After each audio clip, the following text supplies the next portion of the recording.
Hello, everyone, and welcome to another episode of the Golf 360 podcast, where I look to bring you experts from around the world, whether they're in the game of golf, associated with golf, or somewhat off on a tangent and touching the game of golf, that is going to help you improve your game and your life. Now, I've got a very interesting and a very awesome guest today. We had a great and fantastic conversation about all things that deal with cold therapy. For some of you who might be in social media or you read a lot of things online, you'll know that cold therapy is gaining in a lot of popularity in large part because of people like Wim Hof. The famous podcast host Joe Rogan is big into it. The world-renowned biohacker Ben Greenfield, and my guest today is doing his part and everything he can to bring cold therapy, in particular ice baths, to the forefront of mainstream. And he's a great individual. He is very well versed in a lot of different things, a very smart man. His name is Dr. Thomas Seager, and he is currently the CEO of Morozkoforge, which is the world leader in ice baths. Now, among his duties at Morozkoforge, Dr. Seager is a PhD and an associate professor in the School of Sustainable Energy Engineering and the Built Environment at Arizona State University. But he's not your typical professor because he doesn't just teach the information that he's given to teach. His teaching and research is focused on a new approach called self-actual engineering, which is about designing our infrastructures, our relationships, and our lives to reach our fullest human potential. Dr. Seager and I kind of got introduced online when he wrote a journal post about his life-changing experience and then what he did during that journey with his diet, with the ice baths, how it worked, changed his life dramatically for the better. And we just hit it off very well, at least so I think. And he was nice enough to come on the show and talk about his story, the Morozkoforge story, and in particular cold therapy, ice baths, ice showers, just getting out in the cold, and all the benefits that come along with that. So I'm not going to spoil it and try to talk about all those things now here in the intro. I'm going to let you hear it in his words and just have it's a great and phenomenal show. So as always, sit back, relax, and give a big, big Golf 360 welcome to my guest today, Dr. Thomas P. Seager of Morozkoforge. What's up, everybody, and welcome to the Golf 360 podcast. I'm the host, Pete Popovich. So you may be asking yourself, what is Golf 360? And Golf 360 is a show that was designed to introduce you to people associated with the game of golf to help you improve not only at your game, but also your life. Almost all of our guests are from within the industry in some way, shape, or form, but some of the guests we have are from outside the industry, and it mainly revolves around the business world with a few others scattered in here and there. Now, all of the guests that we have a few things in common. One, they all were highly successful and accomplished in their field. Two, each has something to pass along that will help you in your game and your life. And three, they were all more than willing to give back by passing along the things that they used to help them in their career, and even some of the mistakes that they made so that others don't make them in their journey. So I hope you find listening to them as enjoyable as I did interviewing them, and that each and every one of you benefits from the information that they so willingly and graciously pass along. This episode of the Golf 360 podcast is brought to you by Affinity Wealth Management Group. We all work exceptionally hard for our money, and none of us can afford to let that fall into the dark abyss of the big box financial service firms with their jack of all trades and master of none mantra, which basically means you become a number within a cookie cutter model, which is often accompanied by massive fees. Your future deserves more than average returns, and at Affinity Wealth Management, they ensure that your financial goals receive highly individualized, tailored attention from experts who are in the industry to be great and not average. As a client of Affinity Wealth, you will receive a customized solution to your customized life, keeping in mind your family's financial situation, values, and risk tolerance. Contact them today at 248-840-3863 or www.affinitywealthmg.com. This podcast is brought to you in part by Just Thrive Probiotic. You may be surprised to learn that your digestive system is the key to creating and maintaining the quality of your physical, mental, and emotional health, and it's one of the body's most essential systems. That's why the majority of nutritionists today highly recommend probiotics as an indispensable nutritional supplement. As a discriminating consumer, you've probably been searching for a probiotic that is proven, potent, and effective, and you found it. Just Thrive is your best choice for maintaining a healthy lifestyle. Just Thrive Probiotic captures the power of hundreds of thousands of years of nature's design with a specialized bacillus strain formulation that guarantees survivability through the stomach and upper digestive system. Supports optimum gut health, digestive health, immune health, and delivers antioxidants. Great for adults, kids, and the whole family. Use promo code GOLF360 at www.thriveprobiotic.com for 10% off your order. All right, I'm here with Dr. Thomas Seager, PhD. Dr. Tom, thanks for coming on the show. It's a pleasure, Pete. You know, I was when I reached out to you on Instagram, was about a month or two ago, I've become a fan of your work as I've read on it and see what you do and what you're involved in. And from the 10,000 foot view, meaning that we've never met outside of discussion on social media, it seems that you're a very diverse person and involved in a number of different things, which I am as well. I think that's very cool and good. Can you just touch on that before we get started a little bit? Happy to. I started out thinking I was going to be a university professor the rest of my life, and I hope I am. I teach engineering business practices at Arizona State University in the civil engineering program. My father was a professor, and I followed in his footsteps, so to speak. My research career took me more into resilience, and I was in the wake of Hurricane Katrina, and I don't have to explain the increasing level of natural disasters that we've experienced in this country. So my research career got more into preparedness and response to natural disasters. And I discovered that it's not about the steel. It's not about the concrete or the highways or the power grid. I mean, those things are all important. But the human response, how we become resilient at a human psychological level, preserve our creativity in the face of catastrophe, that is where I got really curious. In the meantime, I'm now 55. My kids are all grown, and there were a number of what felt like catastrophes in my own life. My marriage dissolved. I hit some challenges at work that I wasn't expecting, and I began a search for how to rearrange my life. The human resilience that I'm researching in the literature and my own need to adapt so that I could be more ready for this new stage of my life, they intersected. And that brought to me a whole bunch of new curiosities. It's important to tell your audience, I'm a PhD. That's a doctor of philosophy in engineering, not a medical doctor like Dr. Hollis or some of the other people that you've had on your podcast. And so what does PhD mean? It means I can do a lot of reading, a structure, right? I mean, it means I live in the library and the laboratory. The PhD allows me to do research, structure knowledge, share it, create it. And a lot of that research has been about how to improve my own life. I think that's why you're seeing the diversity of interests, because when we're talking about life, there are so many dimensions to it. There's a Maslow organized it well in his hierarchy of human motivations. There's the things at the bottom, safety, security, food, water, shelter, sleep. And most of civil engineering is about providing those things.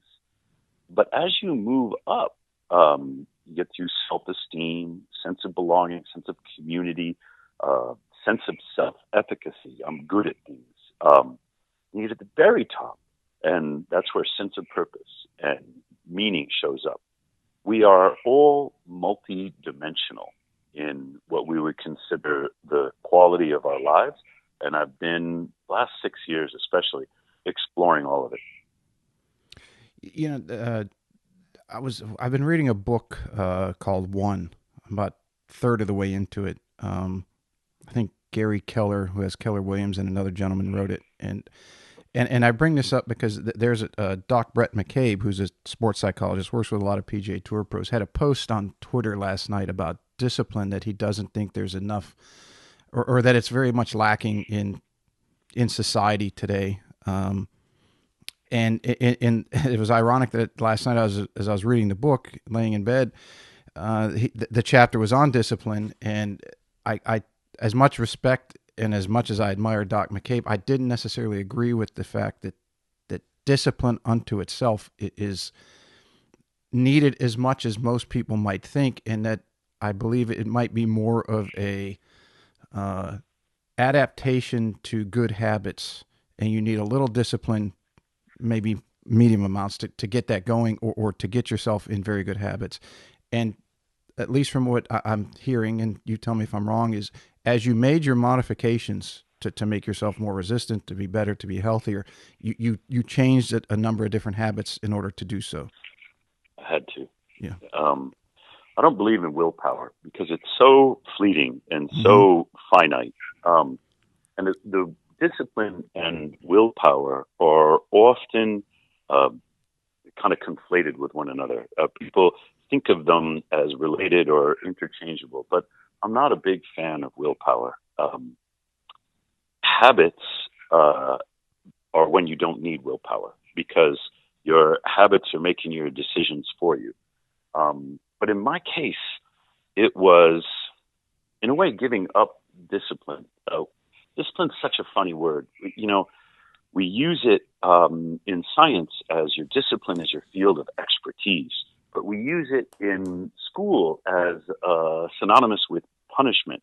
And then we use it in psychology as it's the superior, it's the will of the mind over the temptations of the body. So what we mean by discipline, it's a funny word because it has so many different connotations. What I did when I was 249 pounds, I'm almost 6 feet tall, so that's not a healthy weight. And I was faced with the fact that I was unattractive and having to go back out into the dating world as a fat, middle-aged man didn't sound like good prospects to me. The dating pool shrinks quickly. Right? I mean, talk about motivated. I sat down with my daughter, and she'd been working out with a trainer. She was in high school. And I knew I was taking her to her training appointments, and I was paying for them. But I asked her to do a workout for me. And what was she, 15 at the time? And she said, "Yeah, that's great." And she got out a sheet of paper, and she wrote at the top of it, "Fat Daddy Workout." And my heart sank. And she was very whimsical about it, and she's like, "Okay, this is what you're going to do with your yoga ball, and this is what you're going to do with your free weights." And what discipline was for me is getting over that ego, getting over that emotional blow, and working more in reality rather than the stories that I used to tell myself to keep myself comfortable. So I started going to the gym and doing the exercises that my daughter laid out for me. And I realized that there's a limit to what exercise is going to do for weight. I needed to change my relationship with food. And here, it was the opposite approach. Well, maybe not. The discipline wasn't about counting calories. It was, I made a promise to myself that I was only going to eat what was great. If it wasn't great food, I was going to pass. And that meant all of the processed, convenient stuff went out the window. It meant that I could still eat the cheesecake or a dessert if it was homemade in a place like a restaurant that I had a lot of respect for. Mm-hmm. Went on the great food diet, and I told myself that I will eat whatever I want, however much I want, anytime I want. And that doesn't sound disciplined at all, right? But what it turned into is I would stare at that, whatever it was, pressed turkey loaf sandwich on a bleached white flour bun that they serve at these faculty lunches. And I would say, do I want that? And the answer is no. I've just walked away from it because I changed who I thought of myself. I changed my identity. My self-image was, I'm not the kind of person who eats that. I'm not the kind of person who eats donuts. Now, it wasn't about willpower. It was, in a way, it was a habit, but it was a new identity statement. I don't eat French fries. And I don't have to rationalize it or count the calories or say, well, maybe I can afford just a little bit of that fudge. No, that fudge isn't great food. I don't eat that stuff.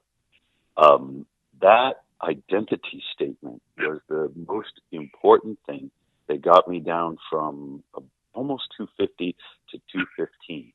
The exercise didn't hurt at all, but the way I changed my image of myself was the most important thing to changing my decision.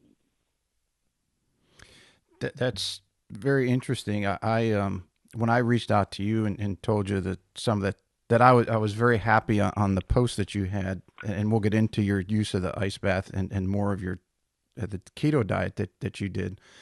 I remember about 4 years ago I had a post. It was probably midnight, and I had a little too much wine to drink, and I did a Facebook Live of me getting into my makeshift ice bath, and a bunch of my buddies had commented, "It's like the nice dad bod," and I had always been an athlete. And I looked at that video and I said, "God, I am a fat ass," and it just gotten lazy. You expect when you're training all the time that you're going to be in shape, and then you can eat whatever you want to, and then you don't train as much, and then you still have that habit of eating things you probably shouldn't. And then to me, it got to a point I had to do it for health reasons. But now I'm very glad that I did, and I'm happy to hear. And when I read your story, that your health had gotten so much better as a result of changing and learning and doing the things that you need to do to not only feel better physically, but I think we function better mentally. Think more clearly. Brain fog is reduced. Negativity, anxiety, all the things that seem to be prevalent in today's society. I agree. Our body and our mind, they're inexorably linked.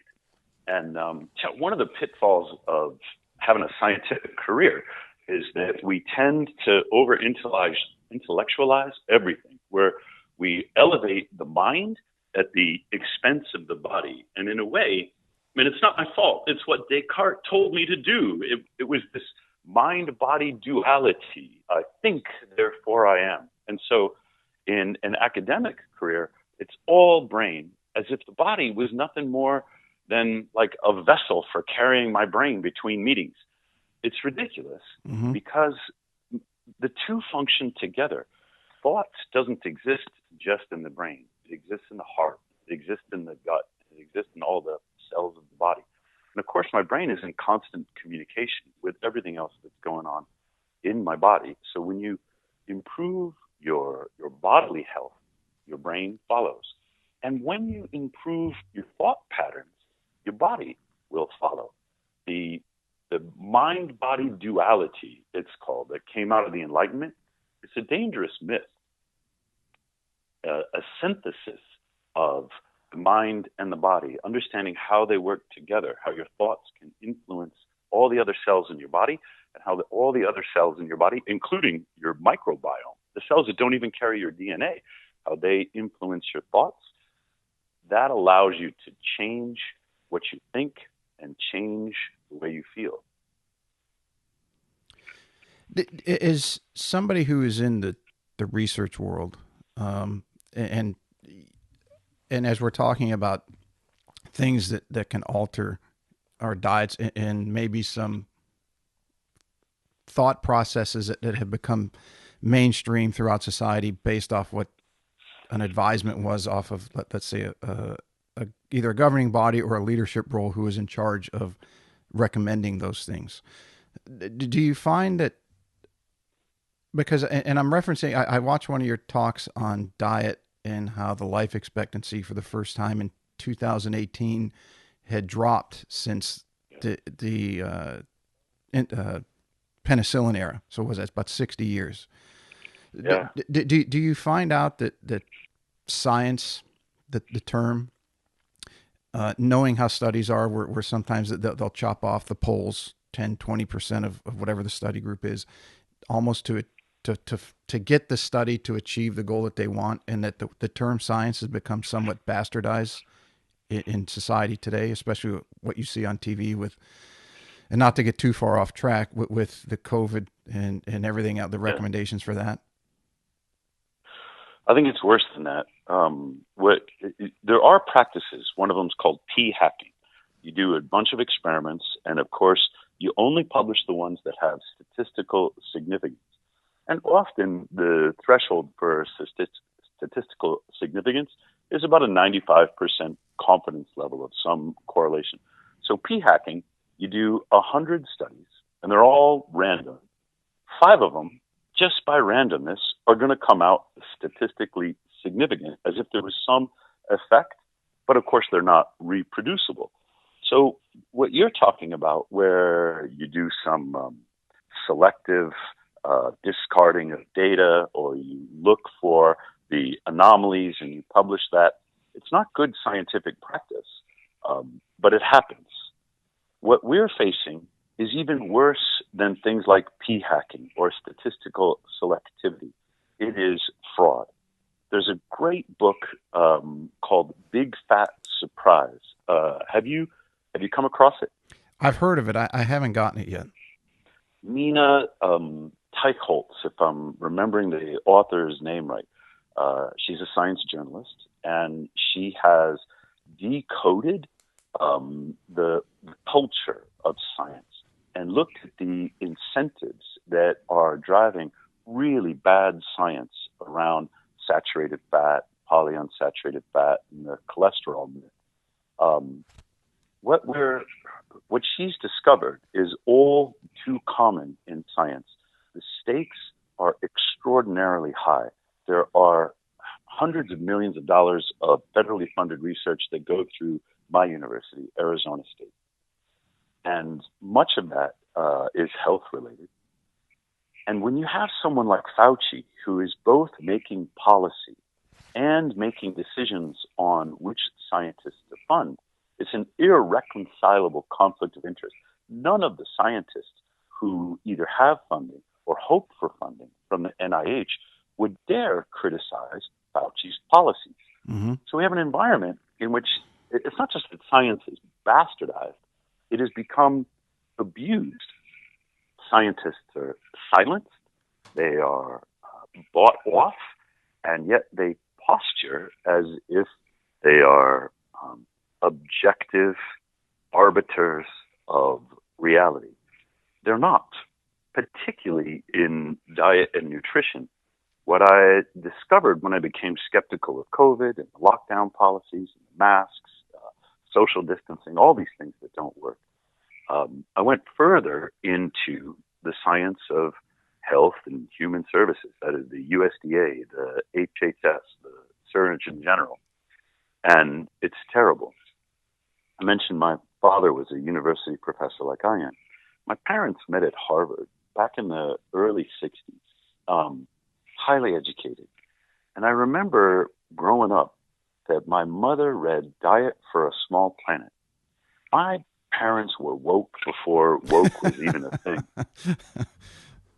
And partly as a consequence of my mother's misconceptions about nutrition, about the calories in, calories out model, about vegetarianism, partly because of those misconceptions, I was a fat kid who grew up to be a fat young man who remained a fat adult in middle age. And I look back, I mean, Pete, I'm old enough to remember when Lucky Charms came out with blue diamonds. And I'm like, Yep. Mom, diamonds, you know? And we got to get it. My mother fed me Lucky Charms and skim milk. And that was my breakfast.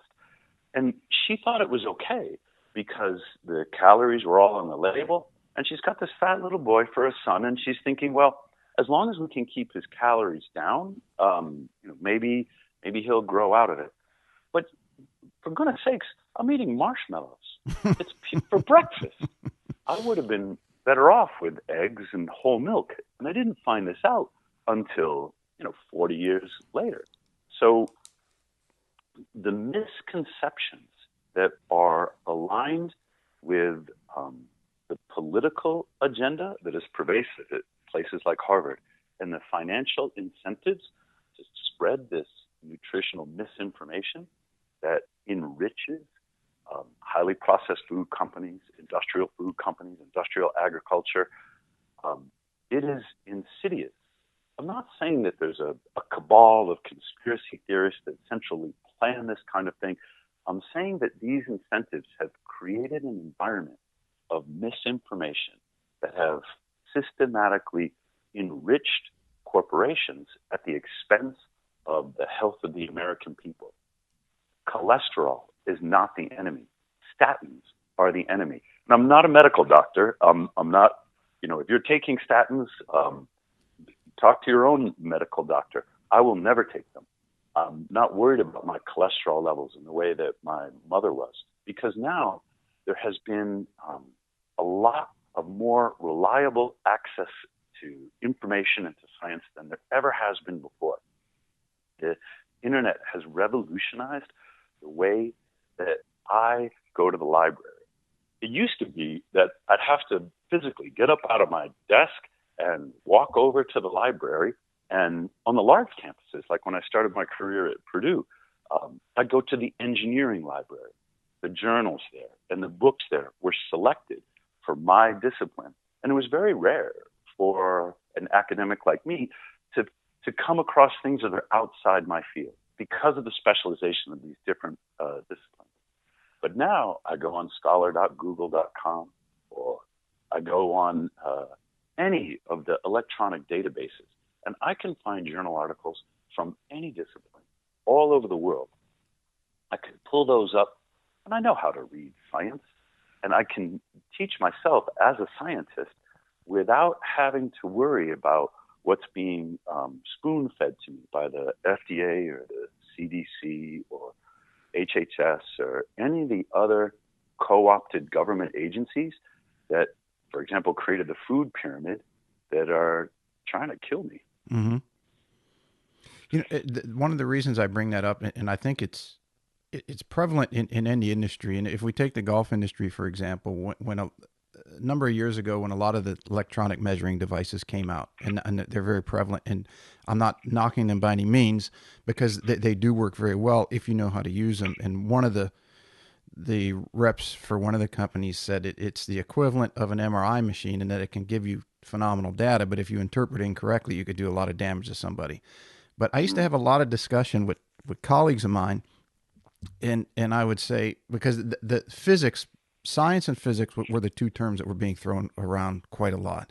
And I say, okay, you have physics and then you have applied physics. Which of the two are you referring to? And they look at me like I was crazy. And I said, you really want to get into the sciences? We'll go down that road, but you better have a better understanding of what you're talking about. And I say that, and the most basic example I used to give was, according to physics, if you took a driver for a golf club head, the physics books will tell you that in order to change the center of gravity of that head, you would have to have a duplicate head, identical, and put it on the outer portion of the toe on the top of the crown of the club. So diagonally, it would shift. If you had mirror imaging, you would shift it north and east until they were just touching on a tangent. Okay, that's fine and dandy if it's just sitting there on your desk.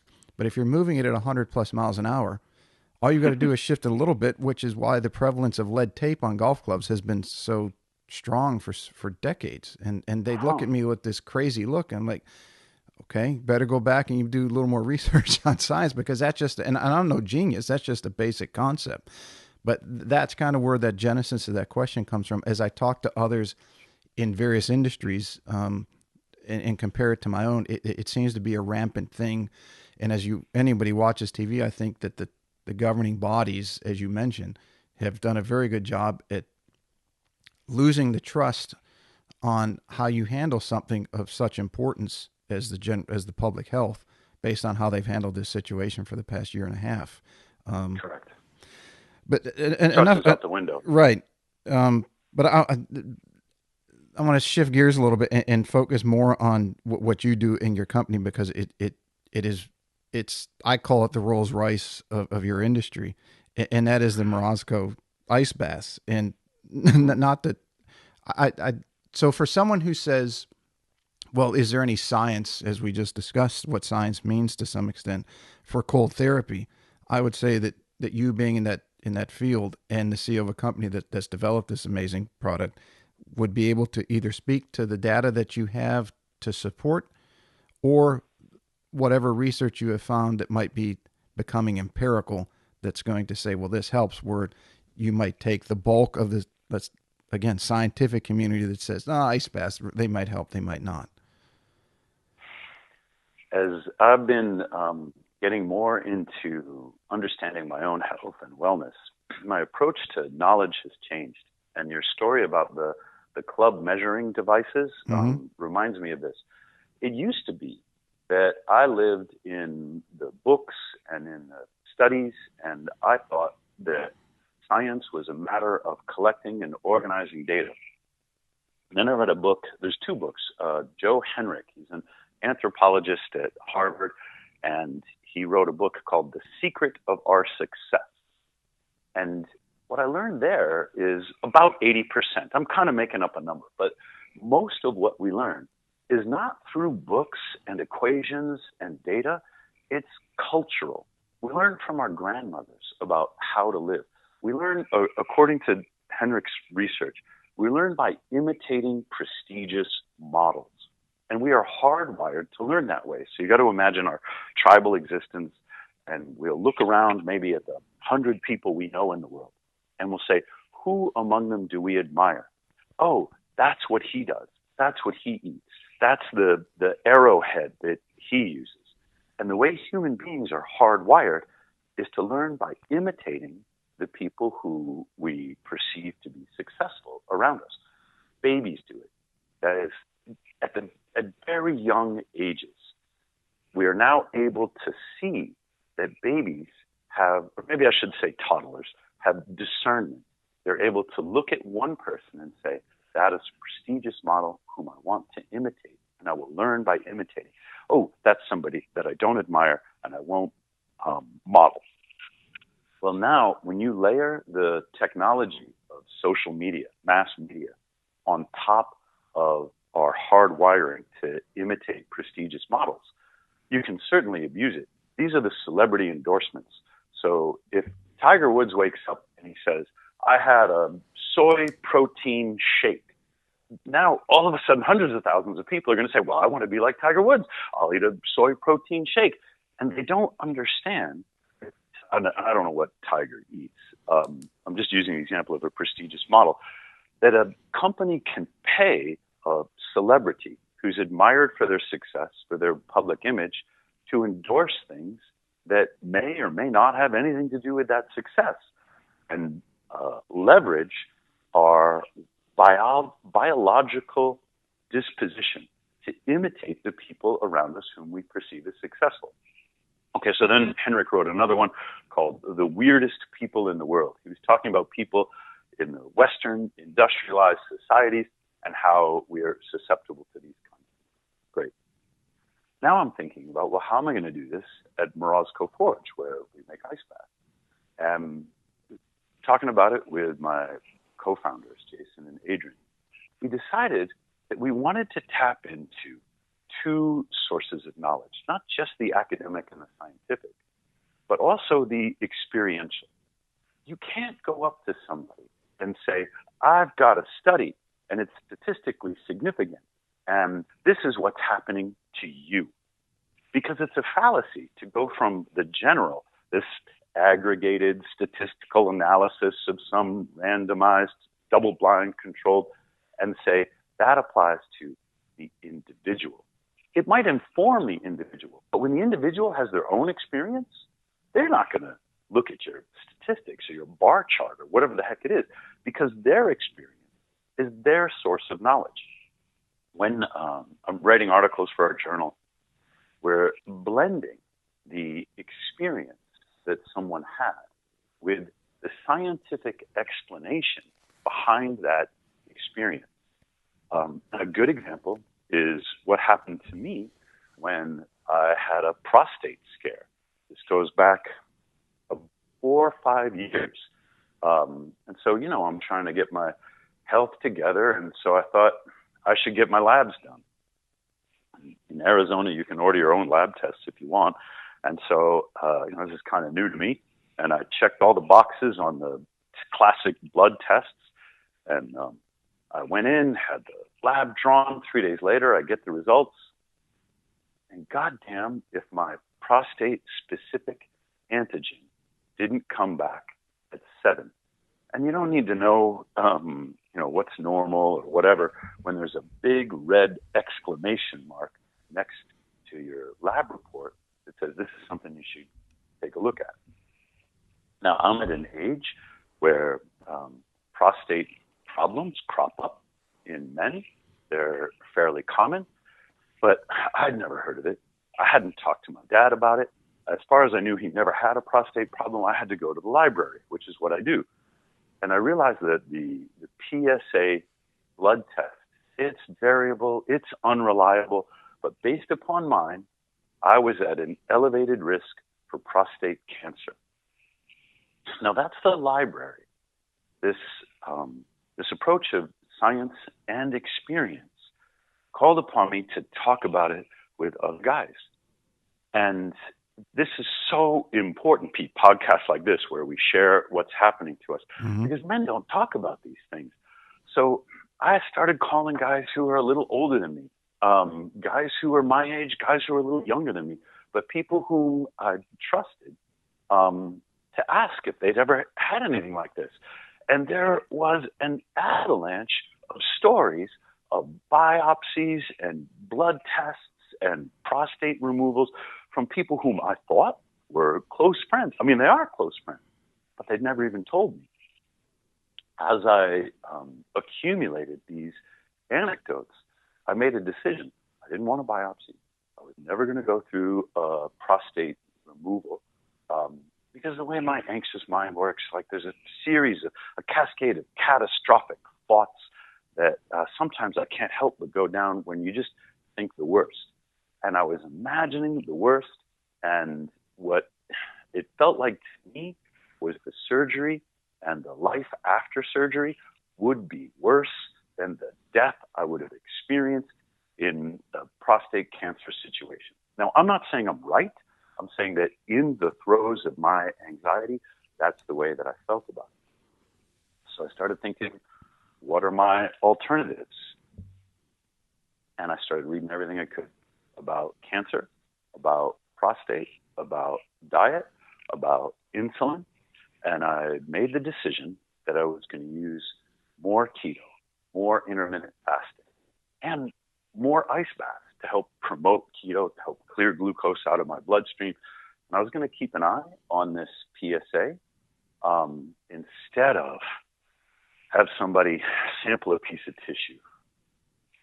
Sure enough, my PSA levels came down. It took several months. I wound up eventually at 0.8, which is a very healthy PSA. Yeah, that's amazing. Yeah, I was over the moon. I mean, the relief that I felt and the confidence that I felt in this approach, terrific. And there's some good science behind it. So now I have my experience and lots of things. In particular, Travis Christofferson's book, Tripping Over the Truth, which didn't come out later, but is a great compendium of work on cancer and metabolism, really reinforced my confidence. So we have the science and the experience, but then a really weird thing happened. I'm accumulating these blood tests, and I had been used to just checking them all off. So one of the things that I was getting was my testosterone levels. And fortunately, my testosterone was always good, especially for a fat middle-aged man. I was doing great, around 700. And it kept going up. The more I did the keto and the intermittent fasting and the ice baths, the higher my testosterone went until it topped out at 1180. That's amazing. And talk about, right? That's like a teenage. That's like a teenage boy, like a 15, 18, 20-year-old kid. I looked it up, and I had the testosterone of an over 19-year-old, and I'm cross-checking. I mean, again, I'm out in the dating game, and I don't have. This is not something that a lot of men talk about. Again, so it becomes a topic of conversation between me and the woman I'm dating, and she's like, "Oh yeah." I'm going to leave it at that. But I didn't know. I didn't know how to compare it. So this is a different kind of experience. What the heck is going on with my testosterone? Back to the library. Remember, it's the experience and the science. And sure enough, there is a study from, I think it's 1991. It's done in Japan. And it uses college-age men. So these are 20-something men. And they did ice baths and then exercise. Most people are doing exercise, and then they use the ice bath to recover. It's inflammation or it's soreness, and they want to get back out on the field, or they want to get back into the training a little faster, and so they will soak their knees or their legs in ice to reduce the inflammation and speed their recovery. The science on that is a little murky.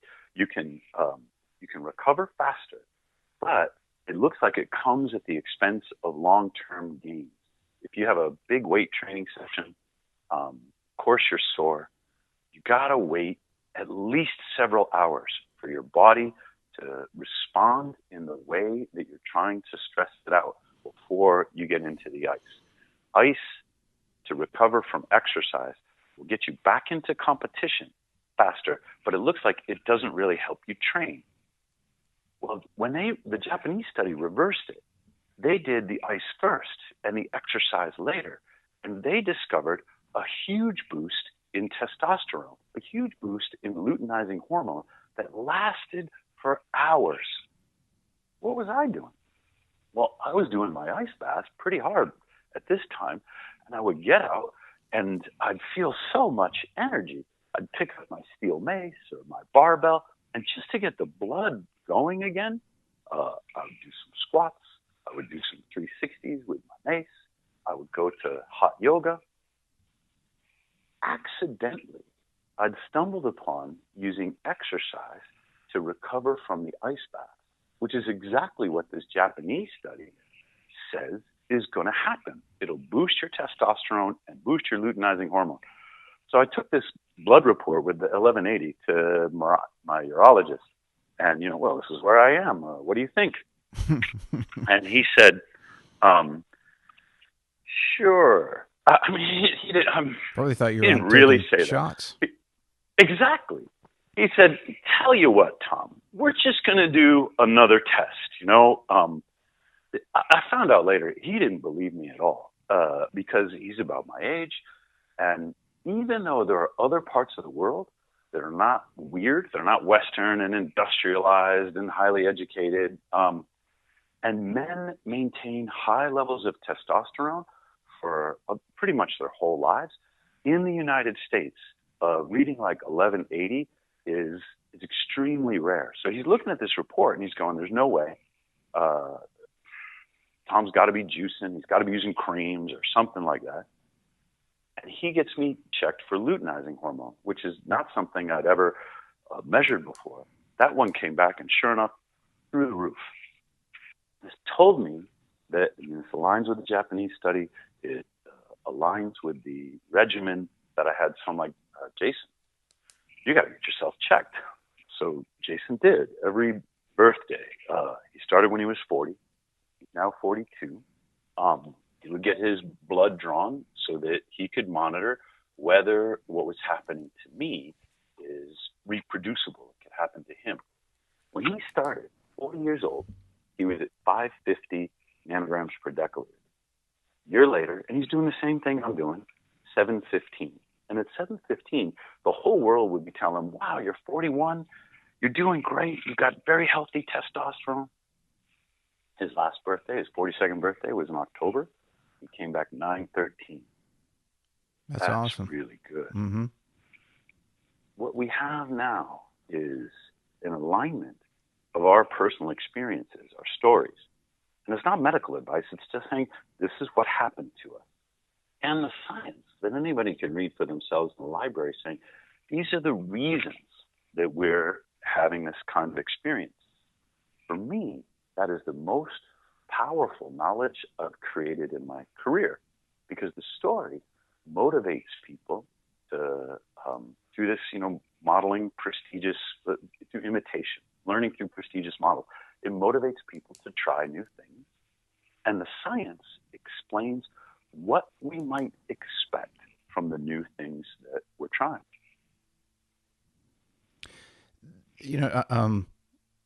I had messaged you initially and said that when I read your story, because I think you wrote it on your company's, was it the blog page or was it, I can't remember where it was exactly.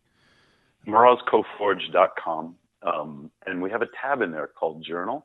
I know it. everybody else in the world calls it a blog, but I'm a scientist and I can't bring myself to write a blog. So we call it a journal. I like that term better. But I had messaged you and said that was the best news I had heard in a long time because I did have the biopsy and it came back. It was early stage and I had my perspective was similar to yours, but I took a different path in that I read everything I could and I didn't want to take the risk of trying a lot of different things, which I'm prone to do. I'm not afraid to get off on tangents to see what might work or that other people have had success with. But my biggest fear was that I would do those things and lose valuable time, at least for myself. And 3, 5, 7 years down the road, the medical community, it doesn't work. And then the medical community comes back and says, there's nothing else we can do for you. That was my biggest fear. And that's what I looked to avoid. So I did have the surgery, but in that course of time, in my own story, my testosterone had dropped. And looking back on it, we're not sure if it dropped as a defense mechanism against the development or rapid growth of cancer, meaning that the body, as you well know, that the body will seek to protect itself even at a subconscious level, or particularly at a subconscious level, regardless of what you're doing on yourself. So my testosterone had dropped. We think it's because it was a self-protection mechanism, but also I had an injury that I wasn't working out hardly at all anymore, and I was sitting at a desk most of the day, and I'd gone up to about 240, which now I'm back down to about 210. But needless to say, my T levels had dropped. I was down at like 215, and I was miserable. Yeah. But even with I'd gone on testosterone replacement, I was doing the shots, and that bumped it up to about 400, which is still very low. And the surgeon, the urology surgeon, said, because I asked him about going back on testosterone after the surgery, and he said, give it at least a year, just so we make sure that everything's where it should be.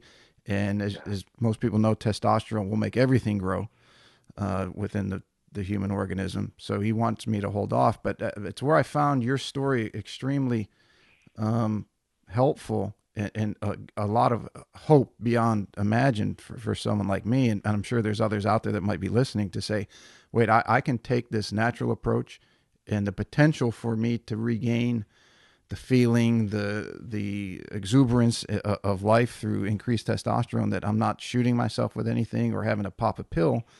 It is, I mean, I can't even imagine how elated I am.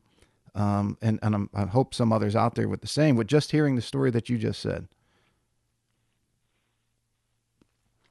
Was there any, outside of doing the ice bath prior to working out, was there any sort of protocol that you had? For example, does it have to be at a certain temperature? Does it have to be at a certain time? Because in reading your material, I mean, I think you usually do your baths at about 34 degrees. Right. I used to do them when I did do them, and I got a very makeshift. I'll send you the video that I have. It's a 100-gallon feed container, and I would put a tablespoon of granulated chlorine in it, and then I had a fountain pump Yep. from lows that I would just so the water wouldn't be stagnant. And the coldest I got in, but that was after a workout, was about 50 degrees. You're doing great. I would normally run about 53 to 55. But what I found out was once you got the first 90 seconds was the worst. And I identified it as more skin irritation. And then after 90 seconds, shivering, ability to speak, everything else somewhat normalized. You were cold, but it was, you were still what I would consider normal. So I guess my question is, was there any protocol that you followed that someone should maybe adhere to if they're looking to get that increase in their T levels? Well, first of all, everything you've said about your experience is normal. I've talked to a bunch of guys about their prostate, and many of them express the same kind of anxiety, feeling of running out of time, of taking risks. And sometimes it shows up as, what would I tell my family? What would I tell my loved ones? That I ran this experiment, like I tried to biohack my way through this. I gave it a year, and now the criticism that they are imagining, and the feeling of letting their loved ones down is overwhelming. And so they'll have the surgery, or they'll do whatever feels right for them. You, in that respect, you are so normal. And you're right that another guy I talked to went on testosterone suppression therapy as part of his prostate treatment because his doctor told him that the testosterone could frustrate the attempts to kill, in this case, he had precancerous cells. He had already had his prostate removed, and he was afraid of a relapse, that the cancer had escaped. And so the testosterone does make everything grow. And it could have been a sort of bodily self-defense mechanism. Everything that you're saying are things that we've heard before. And even your experience of the ice bath, where you say the first 90 seconds is the worst. Well, for me, it's the 90 seconds before I get in. I'm staring at this. Like I did it this morning. As you know, I'm on mountain time right now. And we're talking very early in the morning. I'm watching the sun come up right now.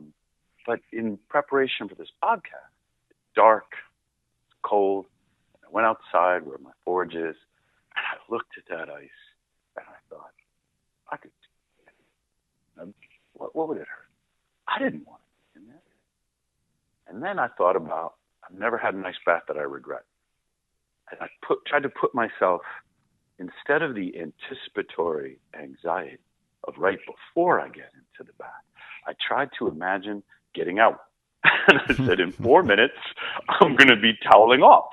And the only way to get that feeling 4 minutes from now is to get in right now. So, boom, in I go. And once I'm in, I had a very familiar feeling. This happens to me almost every day, where I'm saying, what was I so worried about? It feels great. The act of getting in is the most difficult part. Mm-hmm. Especially once you get that first leg in. Yep. And every cell in the water is screaming at your brain, you're going to die. Don't do it. Mm-hmm. And your brain, we have a mantra at Morozkoforge. Your brain needs to talk back to the cells. And the mantra that we use is, this is what cold feels like. Not death. This is not some kind of existential crisis. Even though we're activating the fight or flight response, when the brain speaks back to the cells and says, you're going to feel cold now, because this is what cold feels like. Everything calms down. And now you can put the other foot in. Now you can go a little lower. But you don't have to do 34 degrees. 50 degrees, you get a ton of metabolic benefit. As you get down into the low 50s, you will activate brown fat in your body. And that is critical for these metabolic and hormonal benefits. There's a study out of Germany. Take these 10 guys, middle-aged, a little older, and they're obese, and they suffer from type 2 diabetes. And they're going to run an experiment in cold exposure. And they say, you're not allowed to exercise. It would mess up our experiment. You can eat whatever you want, chips, dip, whatever. The deal is, you got to be every afternoon for 10 straight days in a t-shirt and shorts around 52 degrees for 2.5 hours, and that's it. You can watch TV, socialize among yourselves. Now, for me, I'm reading the protocol in the study. I'm like, what is that, a tailgate party? I mean, in the United States, like we go outside in the fall, and it's just regular cold exposure. They get a little chilly. And 10 days later, all of their insulin sensitivities had improved, and some of them by like 80%. There were huge, dramatic effects to what I would call mild cold exposure. But it was consistent, and it was enough for them to feel uncomfortable so that once you get the shiver response, you know you've activated this metabolic brown fat response to, there's shivering, which is thermogenesis by your muscles twitching, and then there's brown fat in your body, which is thermogenesis without the twitch. So it's called non-shivering thermogenesis. And the brown fat in your cells that accumulates between your shoulder blades and around your clavicles when you get cold exposure, its job is to generate heat that keeps you warm in the cold. When you go cold, you recruit more brown fat, you activate your brown fat, you clear glucose out of your bloodstream, you improve your insulin sensitivity. The brown fat works with your thyroid. They regulate one another, talk to one another hormonally. So if you don't have enough brown fat because you live like I do in Phoenix where it's warm all the time and you never get any cold exposure, your thyroid can become dysregulated. And that can mess with your metabolism. So a little bit of cold on a consistent basis will maintain brown fat, regulate your metabolism, improve your insulin sensitivity, and you're getting all those benefits. So why not just stay with 50 degrees? That sounds great. Does the cold help as you do the cold baths? Does it help, or ice baths, the development of brown fat? Does the body start to generate more and more? Yep. There's some dietary ways to activate brown fat. I saw it was a podcast or an article that Ben Greenfield did on grains of paradise. And sometimes he'll grind them up and put them in a shake because there are foods and supplements that will activate your brown fat, and evidently grains of paradise are one of them. However, fastest, most effective way to activate your brown fat and recruit new brown fat is cold exposure. And it doesn't have to be freezing like I do. So it's wintertime now here in the Northern Hemisphere. And a lot of people who are looking to get started can start by what I call underdressing. Do that t-shirt and that shorts. If you're going to golf and you're doing some winter golfing, underdress. Expose yourself to the cold while you're doing it. And a lot of people might say, but that's going to, I'm going to shiver, or I'm not going to feel right, and it's going to take my golf game off. Well, yeah, but is there a trophy waiting for you at the end? Because, you're trying to do something here. Yes, you want to get better as a golfer, but when you incorporate underdressing into, you're doing 9 holes, and maybe you're out there a couple of hours, you're getting the metabolic benefits that are going to improve the quality and longevity of your life.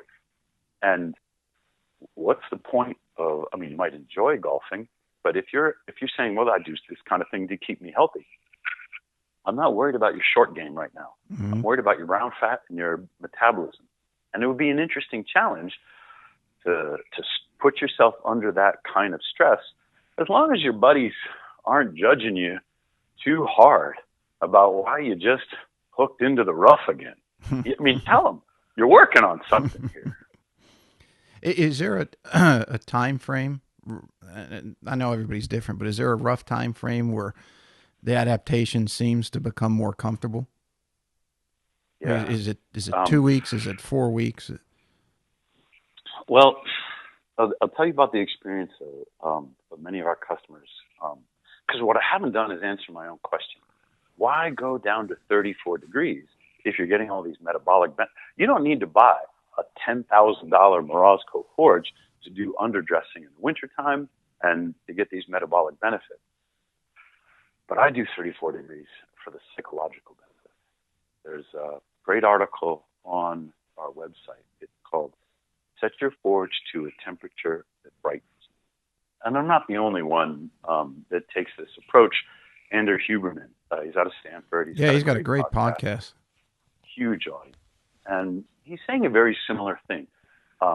Plunge at a temperature that makes you feel uncomfortable, but you know isn't dangerous. And that's his advice. I'm paraphrasing what he says. For us, we say set your forge to a temperature that frightens you, because the psychological benefits don't appear until the anxiety appears. When I get in, I need it at 34 degrees to make sure I get that fight or flight response, to make sure I've activated my autonomic nervous system. Because when everything in my body is screaming at me, that's when I got to structure my breathing. That's when I got to use my mantras. That's when I got to calm myself down. There's the sympathetic nervous system. And the sympathetic nervous system prepares you to fight or flee, or sometimes freeze, shut down. Then there's the parasympathetic nervous system, and that's the relaxation mechanism. It's the vagus nerves that run the parasympathetic side. And most of us, I'll speak for myself, most of my life is anxiety, high stress. I mean, what we're trying to do at Morozkoforge, grow a business, what's going on right now in the university system with COVID, and the way that I have been pilloried in public for my views on health and wellness. I've been canceled on campus. I get criticized by my colleagues, and I've lost friends. Most of my life has been a constant stream of stress responses. I need the stronger vagus nerve, the stronger parasympathetic nervous system to go through my life and cope with the challenges that I've chosen for myself. Now, maybe this has applications in golf, where deep breath right before your putt. I'm not a golfer. I don't know. But the vagus nerve is essential to sports response. Our pro athlete customers use their forge not for recovery from training, not for reducing inflammation, but because when you step into the batter's box and you're facing a 98-mile-an-hour fastball, you need to stay within yourself. Like a lot of that adrenaline rush is great. It can give you strength and energy. But your pitch recognition goes out the window if you're scared of getting hit by the pitch. So our pro athlete customers are using their forge primarily for the psychological resilience benefits and not so much for the training. And sometimes it gets in the way. When we sell to football players, we now teach them our method of relaxation because they're so accustomed to weight training and I can take it. Yeah, revving themselves up. Exactly, which is great for football, for pain tolerance, and for weight training. But this is a different kind of pain. It's not the physical pain of a twisted ankle or turf toe or a cracked rib even. These are really tough guys. And when they get into the forge thinking, I'm going to fight the cold and I can take it, it's exactly the wrong approach because they're staying in their sympathetic nervous response. We coach them through the breath work and the relaxation so they're no longer fighting the cold, so they can strengthen the parasympathetic nervous response. You were asking me. Well, go ahead. Paul Chek, I think, refers to that as working out versus working in. Working out being weight training, yoga, whatever physical activity you're going to do. Working in is meditation. In this instance, I would say cold therapy, ice baths, that you have to develop the internal. And most people neglect that they usually develop the external and the part of the brain that is needed to make that work at a high level, but neglect the other. And you need both if you're especially, just for general health, as we were talking about before we came on, but also if you're going to be elite in any given profession, you're at a disadvantage if your competitor has the balance of both and you're only strong in one. A great turn of phrase, working in. I'd never heard it before, and I love it, and it describes exactly what you're talking about, the meditative benefits that I'm getting in the ice bath. That was the biggest thing that I found for myself when I was doing it. And I just cleaned my bath out, and my 2-year-old niece jumped in it as it was dry and said, "Oh, it's a crib." And she thought she was playing in there. She was cute. She didn't want to get out. But the biggest benefit I found, because I had started reading Wim Hof's material about 2 years before I started in it. But the calming of the mind when it's screaming at you to get out and this is horrendous and everything else. But the ability to calm your mind and breathe in that situation was, for me, without doing any blood work or anything while I was going on the months I was doing it, that was the most noticeable benefit for myself, calming of the mind. I agree. We've got some really good brainwave data. Use the Muse headset, which measures brainwaves and gives you some biofeedback to try and help people train their meditation.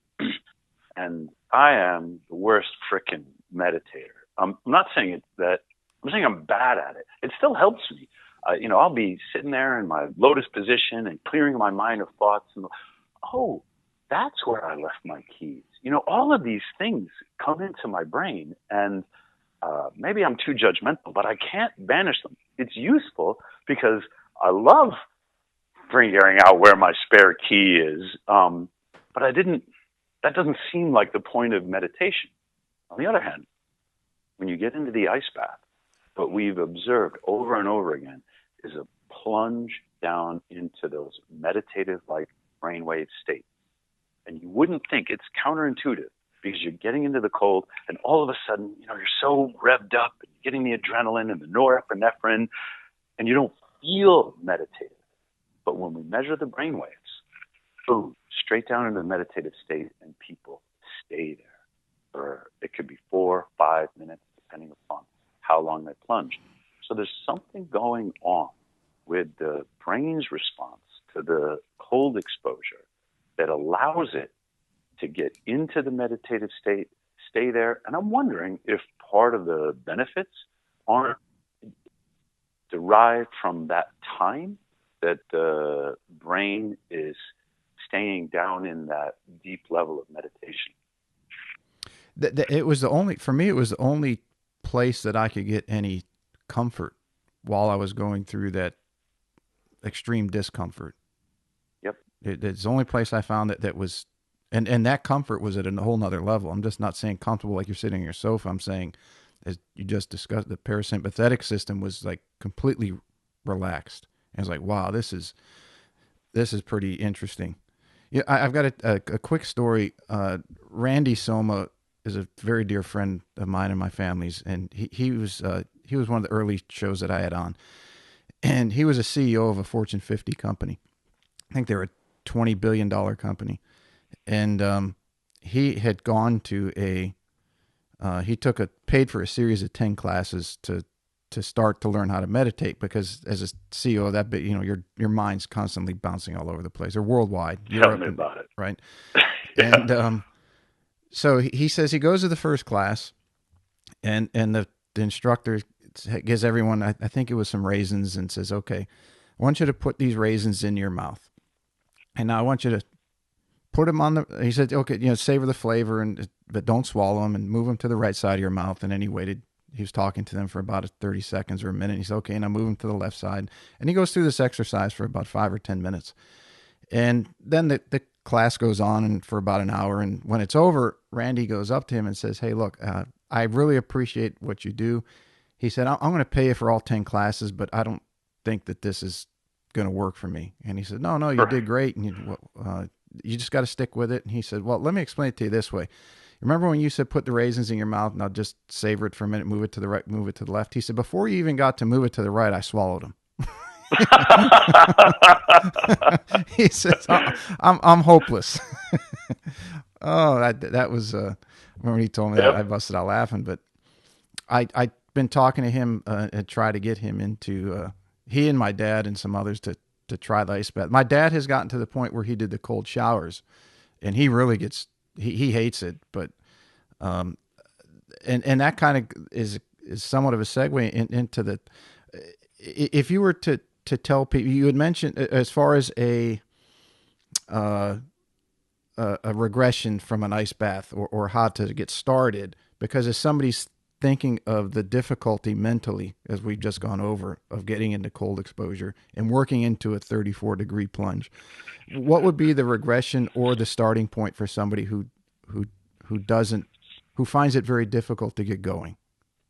All right, I'm going to get to that. But you mentioned cold showers. You mentioned that your dad's doing them, but he hates them. Yes. It's the way I started too. I read a book that Mike Cernovich wrote, Gorilla Mindset. And again, it's a story of personal transformation, and that was important to me. And he talked about cold showers.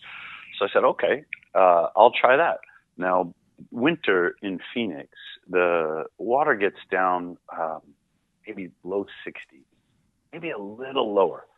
But it was cold enough for me at the time to hate cold showers. And I still hate them. They make me angry because there's something about, I'm wet, but I'm only cold on part of my body and the rest of the body isn't. And I find them very frustrating.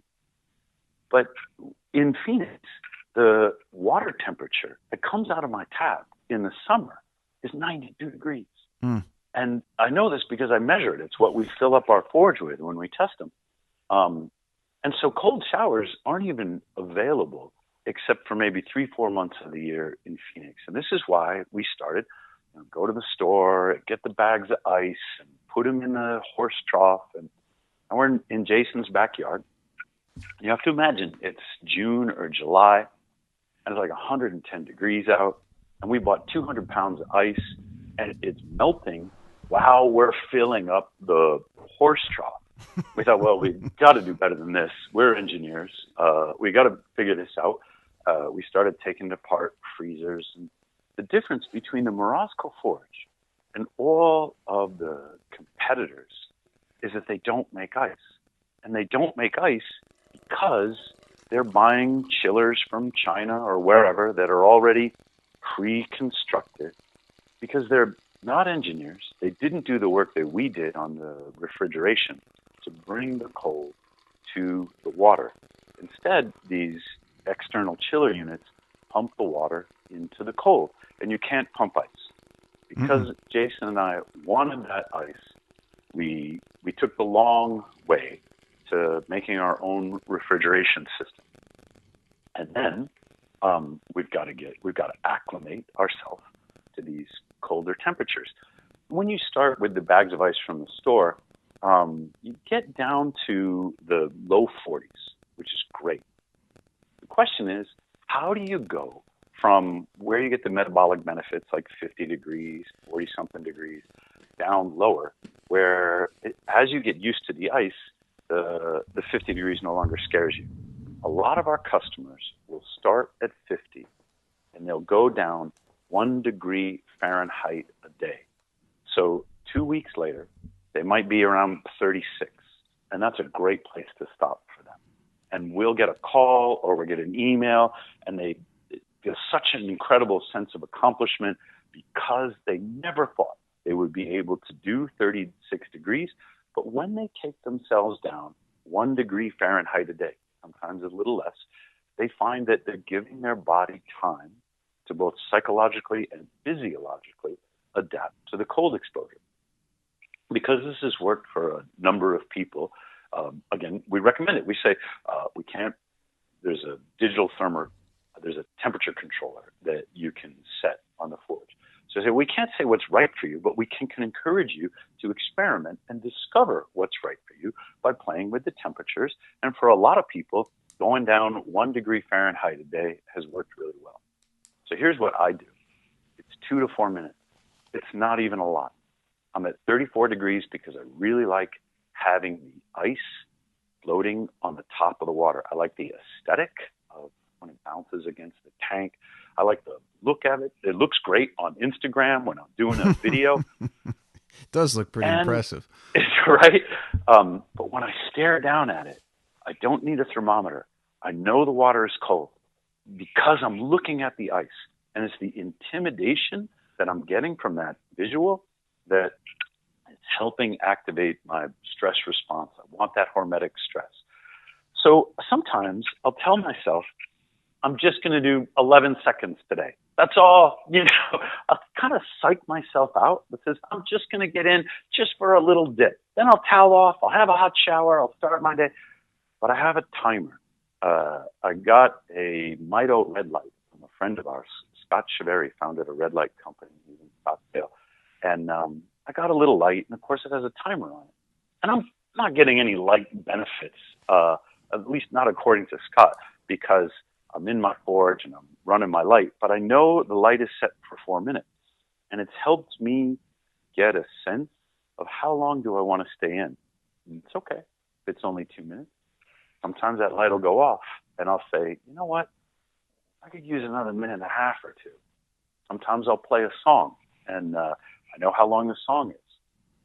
But today, I used your podcast. I was just listening to your conversation with Dr. Hollis, trying to get a sense of how you talk and the topics that are interesting to you. And before you knew it, like 4 minutes had flown by. I discover that when I'm talking with someone, or when I'm demonstrating, or when I have something, a distraction, I lose all track of time, and I wind up going longer than I thought I was gonna. Every day, 2 to 4 minutes allows you to microdose the cold. And this is a term that I learned from Scott Carney. He was the first to observe this, that the difference between going to the lake or buying the bags of ice and having a forge is sometimes you're in the afternoon and you're like, I'm feeling a bit dysregulated. I'm angry at this, or I'm upset at that. I should get in my forge. Just do a couple of minutes. I got a couple of minutes between meetings or calls or whatever. Changes you. You don't need to prepare. You don't need to travel. You can do what Scott calls microdosing of the cold and use it in these small increments whenever you need it. That's a big advantage. Yeah, and my brother and I have already resigned, or not resigned, but reserved in our own brains that we're going to get one. We're going to split it, but because we're in South Carolina, and as you mentioned, in the summertime, and one of the reasons that I had stopped doing the baths was you have to get so many bags of ice to get it down to 55 degrees. It doesn't make any sense economically. Yep. And Yep. and he was over the other day, and he said, "Who's coming on the show next?" And I told him you and who you were, and we had both seen. I'm a huge Greenfield fan. I think that's one way I started following you guys. And he's I think he's one of your spokespeople, or uses it and talks about the forge. And then I think Joe Rogan got one. And I think Rogan had on Instagram the first time he got in, and he was only in it for a few minutes and got out. I think the next day he did another post because Jocko Willink gave him so much shit, and then he was in it for 30 minutes. I'm like, wow. And he got out. 20 minutes. Okay, 20. And he was just bright red, and the skin irritation, the blood was pumping. I give him credit, man. He went from like 30 seconds or a couple minutes to 20 minutes. That's pretty impressive. Yep. But we getting, what my point is, we're going to get one. I just want to make sure that when I do so, that I built myself up to be able to utilize what you guys provide. I just visited a customer in New Hampshire, and he set his at 54.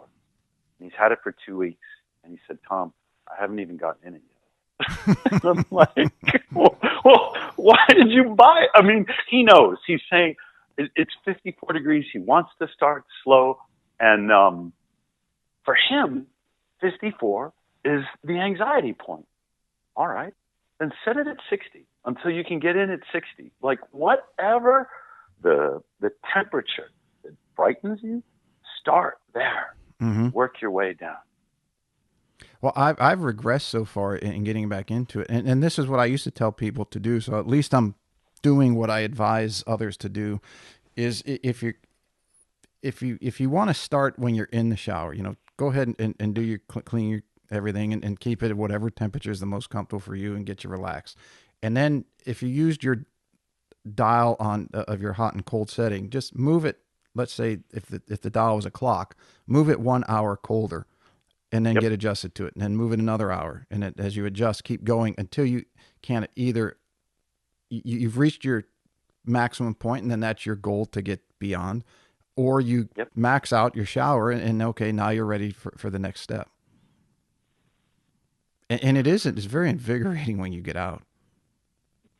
I feel amazing when I get out, like I could conquer the world, Mm-hmm. which is a great feeling.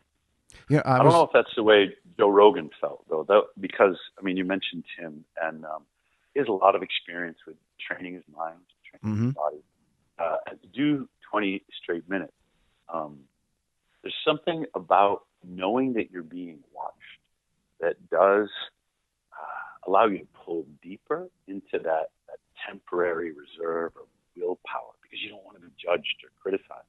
And I don't think, if Jocko Willink doesn't call Joe up and say, 90 seconds, what the hell was that? Joe probably doesn't do 20 minutes. Now, it was the most boring 20 minutes that Joe has ever put on Instagram, as far as I can tell, because, there's 1 minute of him talking about what he's going to do, 20 minutes of him shivering in the ice bath. Mm-hmm. But most people fast forward. Point is that Joe, in that moment, is dipping into this reserve of willpower because he's imagining himself being watched by his audience, being criticized by his friends and peers that he admires. And I think it allows him to push himself further, not asking our customers to do that. They have the temperature controller that allows them to progress at their own pace. But when you get together with your brother and you're doing it together, I think that you're going to find the kind of support that you have from your brother is going to help you accelerate your acclimation to the cold. And it really is an acclimation because there are physiological differences that you're inspiring in your body. And they're in your hormones, they're in your fat, they're in your muscles, they're in your metabolism, they're in your mitochondria, they're in your microbiome, both on your skin and inside your body, and they're in your nervous system. This acclimation is not just a question of your psychology, but a question of your body making changes in its physiology that better adapt you to the cold. So start with your brother. It will accelerate your adaptation, and recognize that it is an adaptation. It takes you time to get to where you want to go. Yeah, I was watching part of the golf telecast on this weekend, and Tiger Woods was the host because it's his tournament, and they were discussing with him because they posted some swings of him, or videos of him swinging last week for the first time in a long time after his crash, and they were going over his rehab and what he's doing and the mental aspects, and I thought of you when he said this, but he said the hardest part of it has been the ice baths has been the most painful for him to get into, which you take somebody who has the mental capacity or mental strength that he does. And he's saying that the most difficult thing for him is the ice bath as far as his therapy is concerned. And that kind of just rang true to like, yeah, everybody needs to be doing this if you're looking for health and recovery and everything else. It is amazing how our structured, climate-controlled, comfortable lives are making us sick. I think about we just passed Thanksgiving, mm-hmm. and my grandmother tells a story. She's a riot, God rest her soul. She's like, no, Tom, our ancestors didn't come over on the Mayflower. They owned the Mayflower, and it's hilarious to think about what did those pilgrims go through. My family has its roots in Massachusetts, New England, and my grandmother wasn't totally full of crap. Looked up the lineage, and one of my ancient ancestors was Thomas Cushman. He was one of the Puritans who came over later. Our ancestors wanted anything but the cold. They'd had enough of the cold. Mm-hmm. They were fighting starvation. They were like, cold is going to kill me. And everything in our evolutionary biology is programmed to teach us to seek that rare comfort. But I'm not a pilgrim. I'm not trying to eke out an existence on Plymouth Rock. I live in a climate-controlled, comfortable existence, and all of my evolutionary biological cues that say, seek comfort, are now dysfunctional. They're killing me because hundreds of thousands of years of Homo sapien evolution has not prepared me for this industrialized world in which I live in now. I must voluntarily seek the comfort that came naturally to my ancestors, and I have to make a conscious choice to do it. So I'm surprised that Tiger says the ice bath is the most difficult part of his regimen, but I have seen other elite athletes ill prepared for the whole body cold water immersion. They're accustomed to soaking their knees, doing it in the trainer's room, something like that, and we're asking them to get in up to their necks. It's a different kind of psychological challenge. I have a good video up there of a friend of my daughter's, former student of mine, and she's an engineer, but when she graduated, she decided she wanted to enter one of these bodybuilding bikini competitions. Oh, so I saw that video. That was very cool. Yes. Yeah. So you send in, like on the left, it has Nicole. The first time she's in, she's fighting the cold, and she keeps shaking her head. No, I can't do this. Boom, she pops out. Well, then she watches my daughter get in. And I have some videos of my daughter, but I didn't put in this one because it was about Nicole. But Nicole is watching my daughter. My daughter's now a Krav Maga instructor. And so I can't do Krav Maga. There's too much choking. There's a limit to what I can do. But she's putting herself through this grueling exercise regimen. And then she uses the ice bath to help her prepare for her leveling up tests psychologically. She's very accustomed to it. And Nicole is like, how do you do that? I want to try again. And this time she's doing it with my daughter's coaching. She's relaxing. She's not fighting it. She's not bringing that bodybuilder mentality to it. She does so much better. And she gets like a greater sense of accomplishment from it. Find, again, that elite performers must have a different psychological approach to the ice bath than they do to the pain of rehabilitation. Noah Syndergaard, he used to pitch for the Mets. He just signed with the Angels. He had his Tommy John surgery, and part of his recovery regimen was a Morozkoforge. His first bath, 45 seconds. And that was great. And he had a very similar experience where he came out and he wasn't pleased with how long he stayed in there. Well, he went back in a little bit later with some of our coaching, 4 minutes.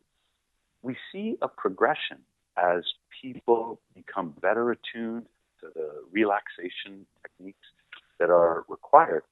And it would be fun, to coach Tiger or to talk about his experience or what is he going into the ice bath to work on, and see if a golfer has some of the same challenges that the combat sport type, the MMA type people, the football type people also have.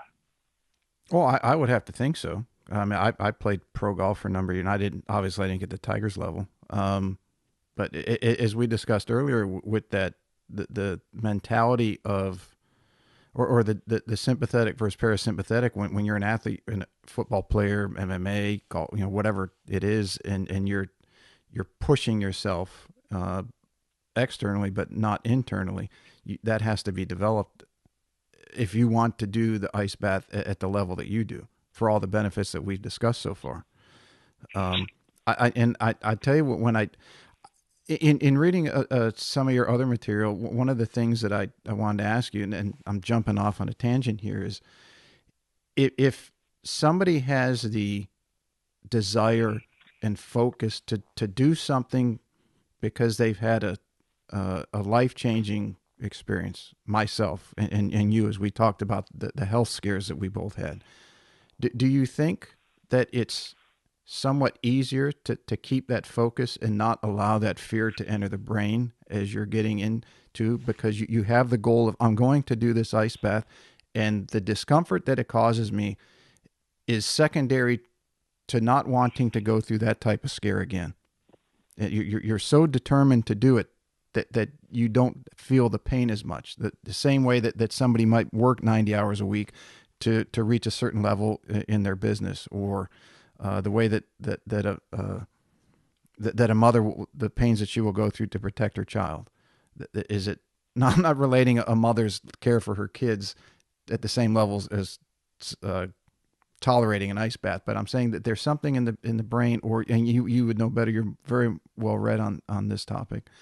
That if you have that determined goal and you say you're going to do this, it seems to be that those people will get through it better, faster, and adapt more readily than someone who's just doing it to try it. Well, what you're saying is the case for me. It's been the case for a number of other men that I've talked to. But I don't think you're too far away when you say the mother protecting the child. I want to tell you a story. Because my girlfriend now, whom I care about very much, and in some ways has been an inspiration to me to take care of myself. She has a daughter who was 10 at the time, and the daughter suffers from cerebral palsy. And she, in combination with that and a spinal defect, the daughter just doesn't have the same motor control and sensations from the waist down that ordinary people take for granted.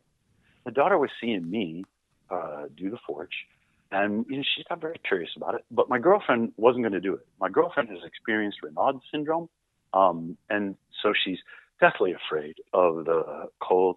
And even though she admired what I was doing, she's like, that's just not for me. But the daughter said, Mom, can I get in? And Mom said, well, you can soak your feet. So she did, and she's walking around in the ice water. She said, Mom, it feels really good on my feet.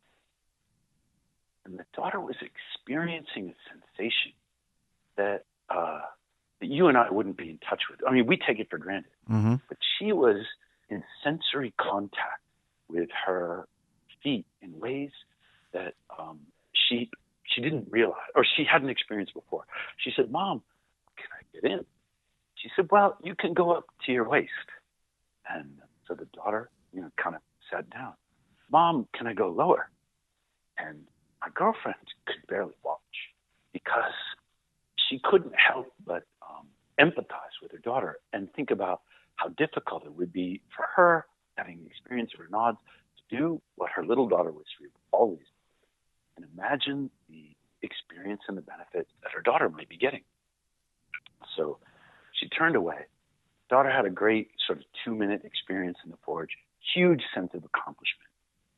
And my girlfriend said, okay, I gotta go. I gotta go in. I have to experience it for myself. And for me, it was an emotional moment. Part of me was euphoric because I so wanted for her to share in this.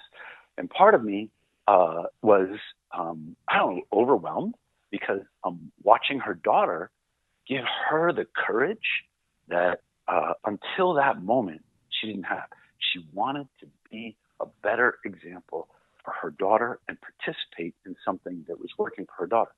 So she got in. Now we've got videos of her on YouTube. There's a great 4-minute long one where she talks about her experience of Raynaud's, and she narrates what's going on in the tubs at 38 degrees, and she's doing great.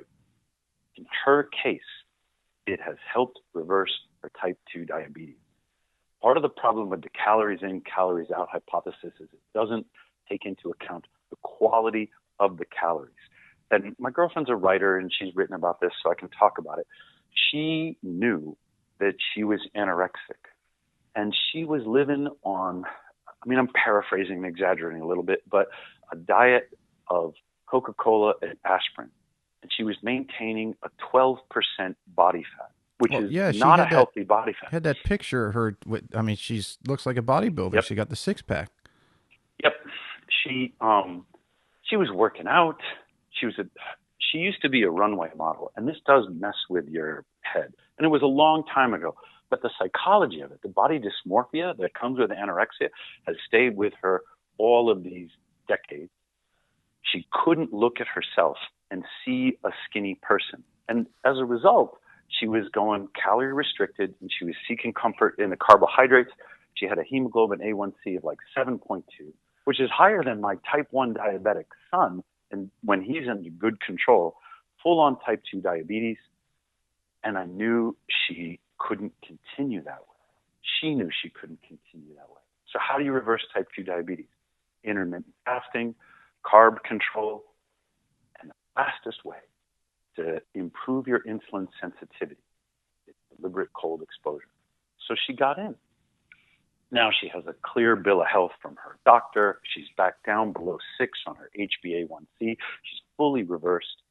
And it's hard for her to maintain the discipline we were talking about, to maintain the habit of reduced carbohydrate intake, ice baths, because the crisis that you and I were talking about that motivates us to make a change in our lives, it's very salient when we're in the throes of it.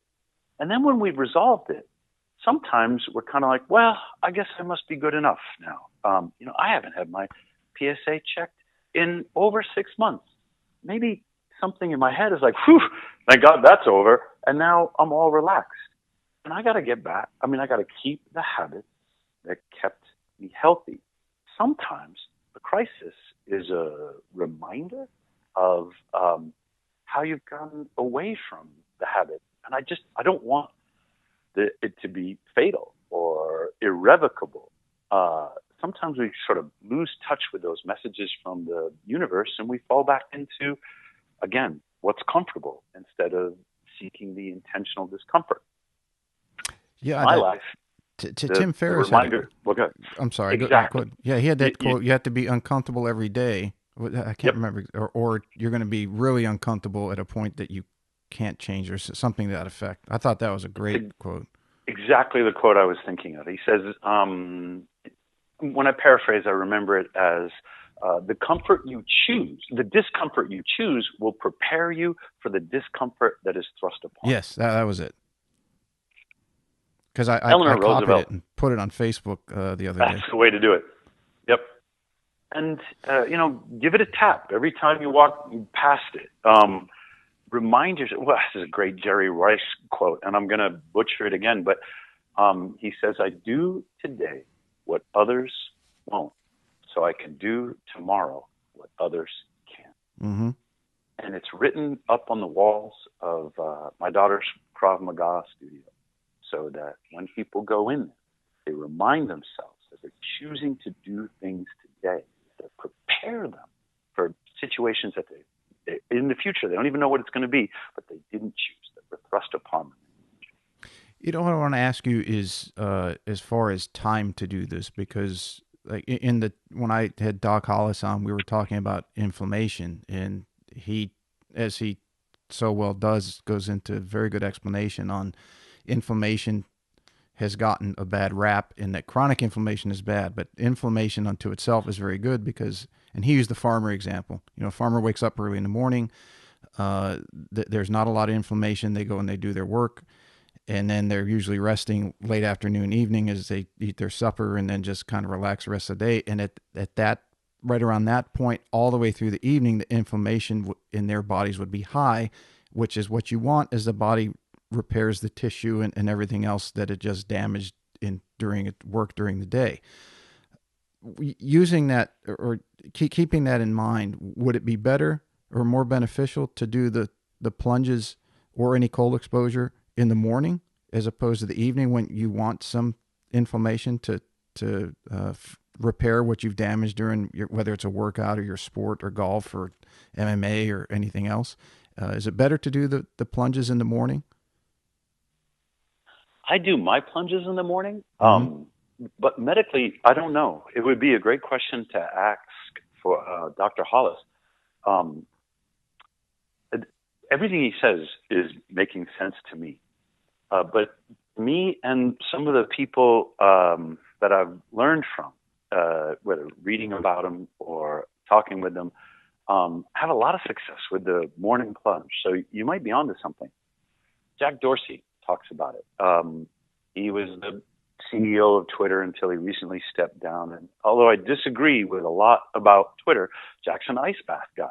Mm-hmm. He says he does it in the morning, but again, he's looking at it psychologically, because once you've put yourself into an ice bath, nothing's going to happen during your day that you can't handle. Like, you're saying, nope, I've already had the worst thing that I could do to my nervous system and all the other stuff. I can go testify in front of Congress now. So he's one, I'm another, and I've met other people who start their day with it. But it's not for inflammation reasons. It doesn't really speak to the mechanisms that you're talking about. And I haven't studied it for myself, so I'd be curious in what Dr. Hollis thinks. Yeah, that's the beautiful thing about Doc Hollis. Whenever I ask him a question, I've known him long enough that he says, well, it depends. Yeah, and getting to the point, and I've had a number of scientists and doctors of science on this show that are in the golfing world, and in discussions with them, to not rebuke, but to differentiate from the mantra of the golf instructional world, is that, as we talked about measuring devices earlier, the mantra of the golfing world is, oh, this is great, everyone needs to do this, and this is going to change your game. Where the people who really know, and so a lot of the coaches who utilize these things but they don't rely on them, have all said it all depends on the individual. And I think across the spectrum of industry or academia or any profession, that we're finding out, with all these different ways to measure things in the last 15 years or so, I think has become more prevalent than it was in the prior 15 as technology advances, is that we're learning what we knew from the beginning, is that everybody's different, and people change over time. So you can't do the same thing that your twin would do, and then you can't do the same thing that you did 6 months or 12 months ago, because you've evolved, and the recipe for your advancement is going to be different in large extent, I would have to think. This brings us back to an earlier point in our conversation, the fallacy of generalization. When you have this large aggregate study, it might help you think about what to expect. But we have seen a revolution in health and wellness inspired by COVID. This whole biohacking movement that Ben Greenfield is at the leading edge of. Mm-hmm. It's about finding out what works for you, experimenting with your own body and trusting your own experience rather than what you're getting from a health authority, as if the same advice applied to everybody.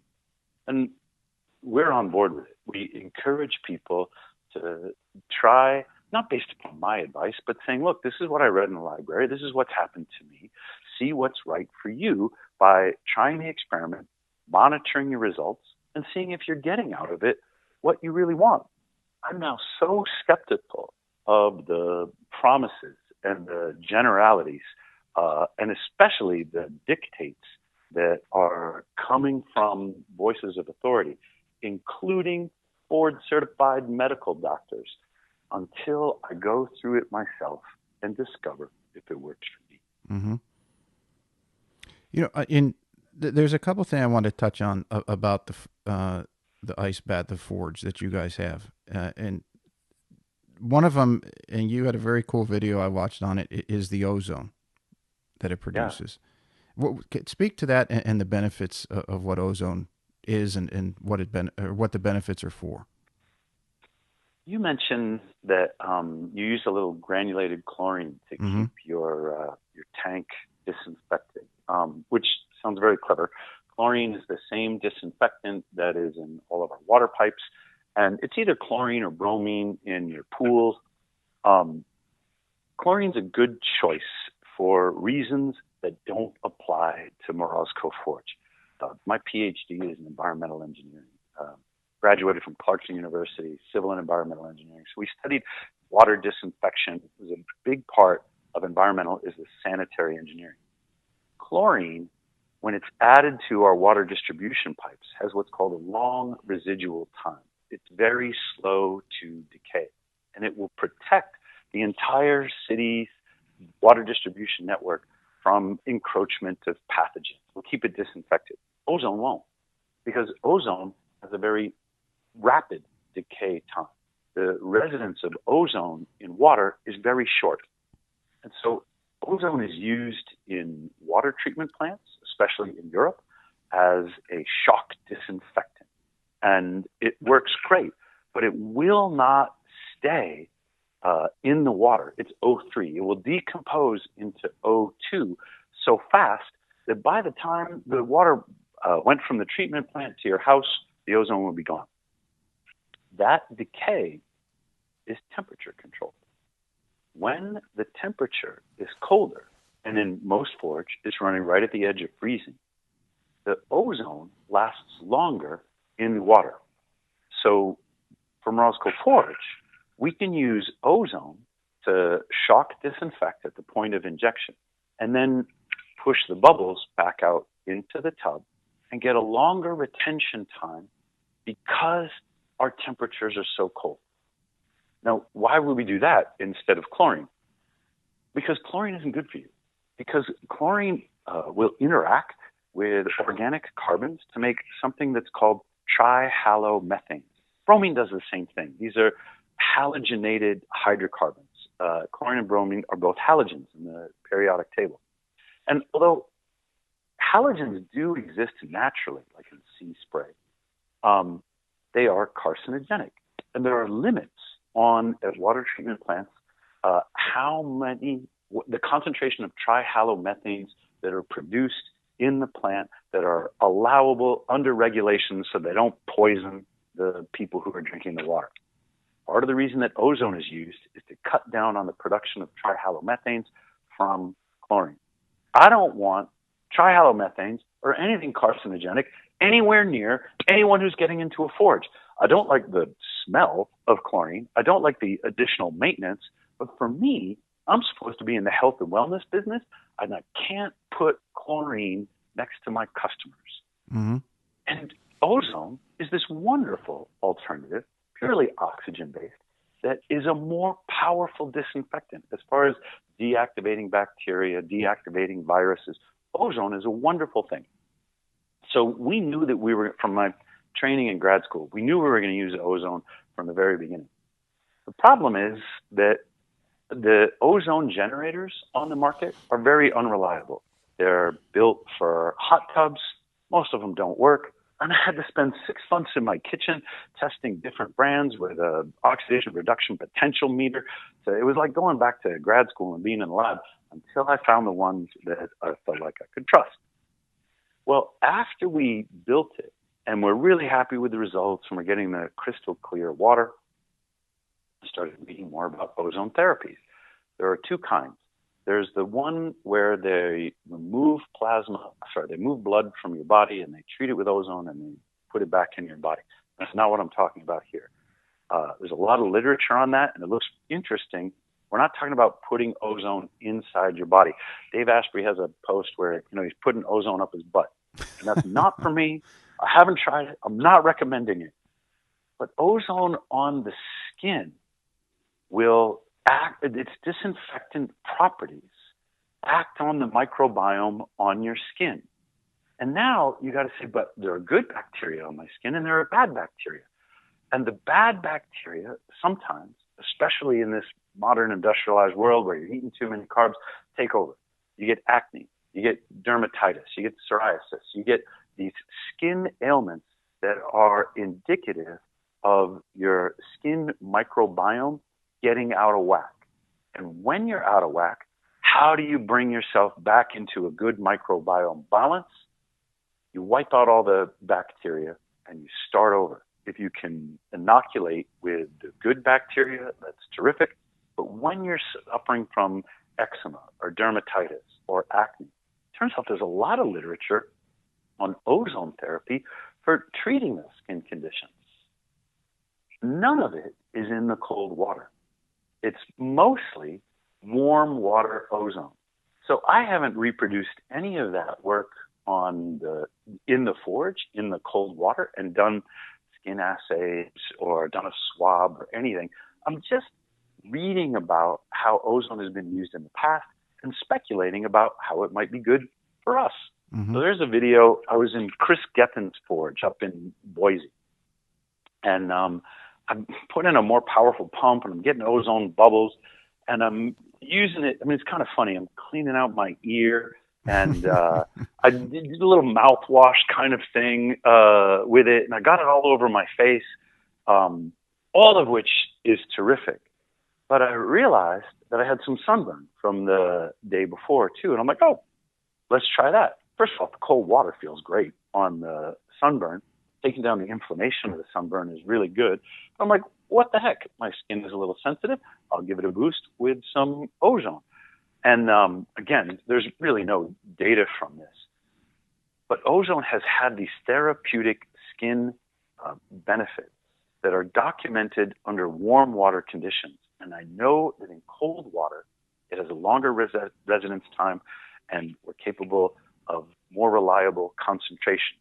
So it's kind of on my short list of new studies that I'd like to run or find that say, are we getting a double benefit? We're getting the cold, but when we run it with the ozone going, do we also get a skin benefit, knowing that ozone has been a proven treatment in the past?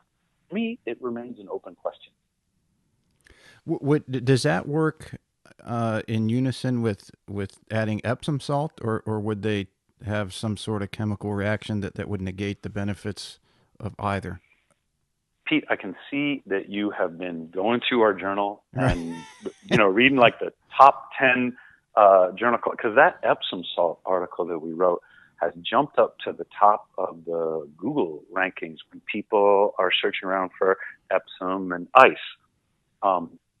As far as I know, the ozone and the Epsom work independently. That is, there's no interaction between the two of them, but they can coexist in a way that provides you a double chemical benefit. So you get the cold, you add the ozone, and you get the Epsom salt, and it might be that you're experiencing three healthful modalities all at the same time. I did not add Epsom salt for that reason. I added it because I had 3 inches of ice in my forge, and I got tired of breaking it up with the steel mace because the ice gets hard and sharp. Mm-hmm. But after I added 8 pounds of Epsom salt, it changes the physics of the water freezing, and the ice becomes a lot softer. So it would release from the bottom. I could break it up a lot easier. I added it for the convenience. But once again, once I get curious about something, I start talking about it, start going to the library. I'm having a conversation with Dr. Brian Call. He's the head of our medical advisory board. He's a chiropractor in Hood River, Oregon. And I said, hey, what do you think about this Epsom salt soaking and magnesium? And he goes, well, Tom, only 1% of the magnesium in your body is stored in your bloodstream. When you go to the lab and you get your magnesium tested, it's not saying anything about your total stores, your reservoirs of magnesium, because those are stored in your bones. When your body needs magnesium, and cold exposure is demanding on magnesium, mitochondria are packed with magnesium, and brown fat is packed with mitochondria. So when you're beginning to recruit new brown fat, you need a lot of extra magnesium. He goes, blood test will not tell you whether you're magnesium deficient. It's stored in the bones, isn't it? It's stored in the bones. Yeah. It will be released from the bones when it's demanded by the body. And we don't really have any idea what the reservoir of magnesium is in our bones. So I go to the library and I start reading. And where do you get magnesium from? For most people, green leafy vegetables. Mm-hmm. But not the green leafy vegetables that you buy at the supermarket, because it turns out our agricultural soils have become so depleted that our green leafy vegetables are now deficient in magnesium, and so is most of America. So the magnesium, the Epsom salt, which is magnesium sulfate, that I put in my forge, and I was doing it for these thermodynamic reasons, might be giving me exactly the magnesium boost that I need to recruit my brown fat and to maintain my mitochondria health. The question is whether the magnesium is absorbed through the skin. And now, after I've done this reading, I take a magnesium citrate supplement. Magnesium glycinate, I've read, is also a good one. But the question on this transdermal absorption It used to be that the studies were like, no. And then I realized that all the studies were measuring blood. They were measuring the wrong thing. So I will often emerge from the forge. I'll shower before I get in, and that helps keep my forge clean. Mm-hmm. And then I'll emerge from the forge. I'll tell myself off a little bit. I'll do my steel mace, and I will leave the magnesium on my skin so that when I rewarm and my pores open up, the magnesium is available. Maybe I'm getting a magnesium boost. Maybe I'm not. I'm not about to do a bone assay to try and figure that one out. But if I get a little plus up from transdermal absorption of magnesium, then good for me, because it's a time when I'm going to need it. And if you're overabundant in magnesium, you find out very quickly. How do you find out? How do you know that? Well, in taking magnesium, and I'll give you this funny story on how myself, and I would have to imagine a number of other people, if something starts working for you, then you always think, well, if I take a little bit more, it could work better. Got it. I was a very big Charles Poliquin fan, and that's what led me to Preston Green, who's one of the top trainers in the country. Preston was Charles's protege. Charles had trained more Olympians and world champions than anybody on the planet. And unfortunately, he passed a few years ago, but I used to read a lot of his material, and he said exactly what you did, that we are deficient in what you write about, vitamin D, magnesium, and zinc in particular. Yep. And so I had started taking magnesium back then, and I was doing a lot of training when I was golfing, and I started to feel better. I started to sleep twice as good and everything else. So naturally I say, okay, I'm taking about 400 to 500 milligrams a day. Let me have one more pill, which would bump me to 750-ish. And we were playing golf one day, and we get to about the third hole, and all of a sudden I got to turn around and run back to the clubhouse because my stomach is getting ready to explode. Oh boy. Okay. So I do my duty and I go back out to the course, and about 3 holes later, I got to go back again. And I mean, it was like every 3 holes for the front 9, I had to run back to the clubhouse, and the guys I'm playing with are like, what did you do? And it took me a couple of days to figure out what it was. Like, what have I changed that would have caused this? And then it hit me, and it's like, okay, right away. And I think, was it Ben or Tim Ferriss? Somebody else wrote about magnesium and said, yeah, you will know when you've overdone your magnesium supplementation. You've discovered the laxative properties of magnesium. Yeah. And it could have been the wrong formulation of whatever Tate, I'll call it, but as you mentioned, a couple. So you need to get the right one that's absorbable for you as an individual. But yeah, I found out what happens when you take too much of it. So for anyone out there who's going to dump, what'd you say, 8 pounds, and how big's the forge as far as gallons? 100 plus gallons. So if you use 8 pounds, if it's too much for you, you will know. Nature will tell you you're magnesium abundant. That's a great story. One other question on ice baths, grounding. Can you just speak to that and the importance of it, especially for health benefits? Well, I'm just learning more about this. There's a great Twitter account.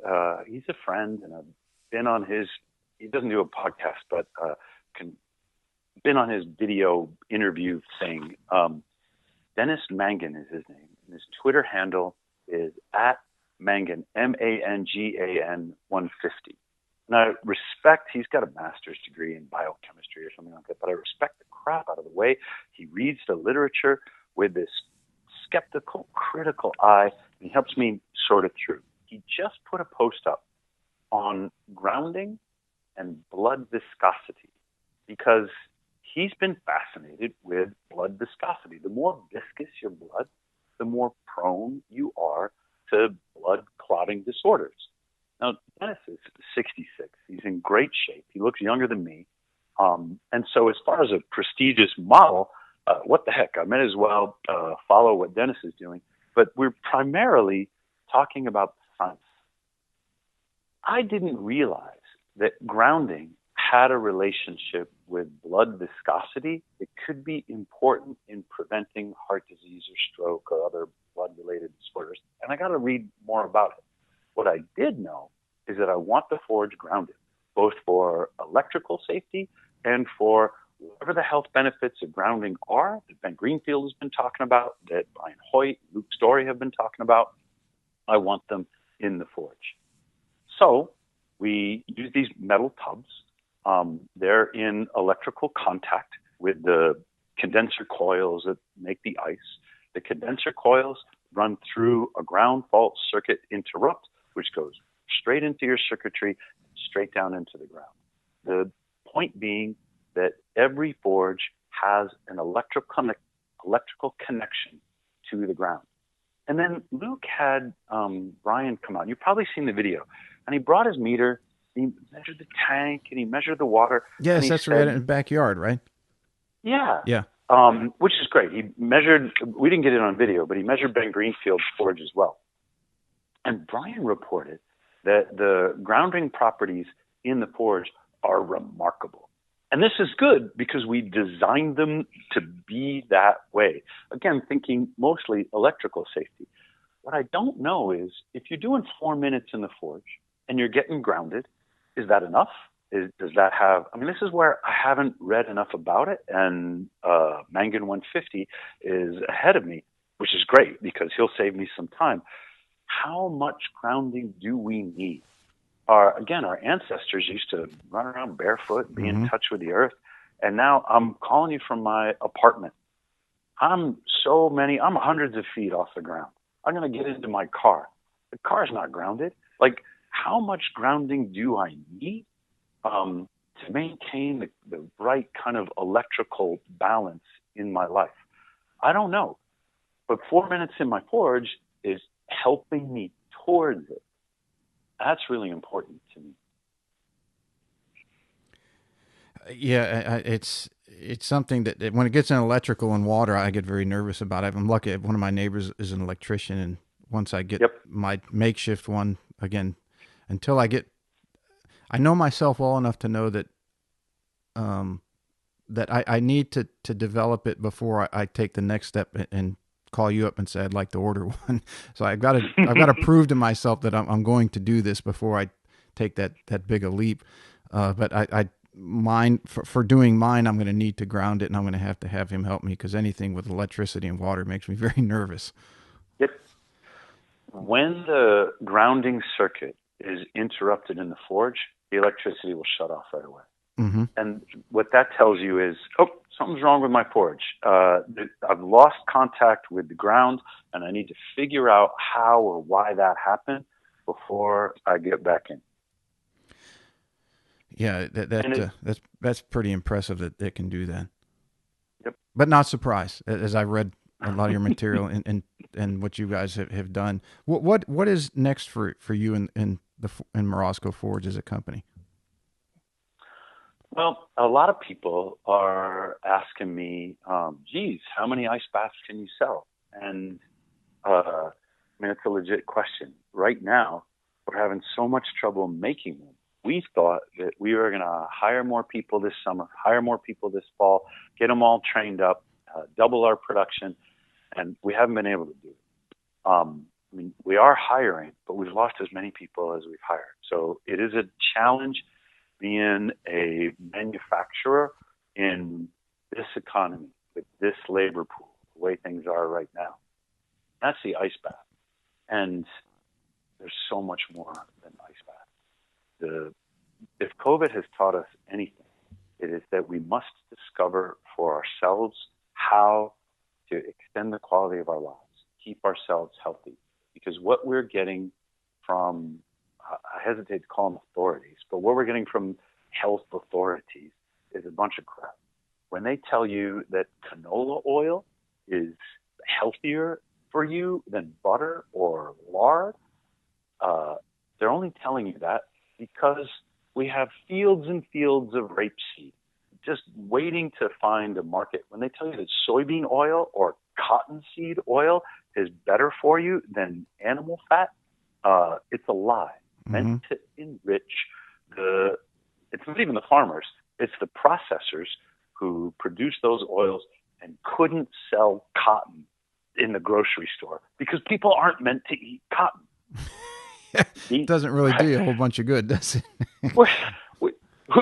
Whose bright idea was that? But and the answer is it was Crisco, or it was some other industrial food processor at the height or at the beginning of the Industrial Revolution who figured out how to take a waste product, modify it, transestrify it, and sell it as if it was a health food. Mm-hmm. And it's terrible for you.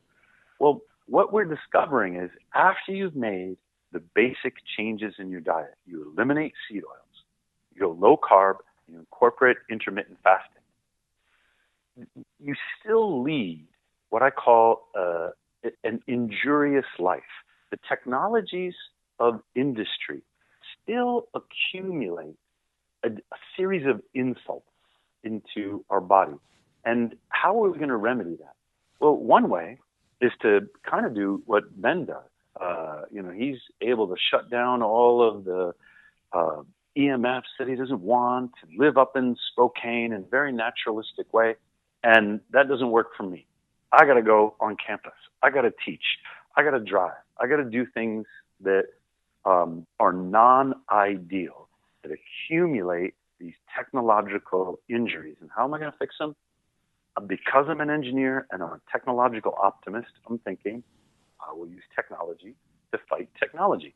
The ice bath has a natural origin. 10,000 years of people jumping into lakes and doing winter swimming, sauna, and contrast therapy reinforce the idea that ice baths are safe and healthful. But there are other things, whether it's red light or sun exposure or hyperbaric, hypobaric. There are other ways to create the hormetic stress response under safe, controlled conditions that will allow my body to recover from sitting in the car, sitting at the desk, living in a climate-controlled environment, recover from all of what Dire Straits called industrial disease in their song from when I was a kid. So what I want to do at Morozkoforge, the future of Morozkoforge, is change I can't even call it medical because I'm not a medical doctor, change our approach to health and wellness. I don't think it's about Planet Fitness or Lifetime Fitness or the big box gym that my daughter got me into, that used to be our model of how to stay healthy. I'm imagining something that is a much more boutique approach with cutting edge technologies that give you the feedback that you need to maintain a health regimen that is right for you. We should be measuring your body fat. We should be measuring your metabolic end products. We should be measuring the way you respire and tune, whether it's PEMF or whether it's red light or whether it's compression therapy or whether it's the Forge, tune the technologies so that you're getting the results you want to live a long quality of life. And I'm not concerned about lifespan. I'm concerned about health span. How is it, when I'm 90, I want to be playing with my great grandkids. And, God willing, I live that long. I want it to be a healthy life rather than a debilitated one. So the future here is how do we facilitate this experimental biohacking approach for our community, share the knowledge so that people can accelerate the experimentation, monitor the results, and learn what's working for them without having to be subjected to the food pyramid or the mandatory messaging or whatever we're getting from corporations.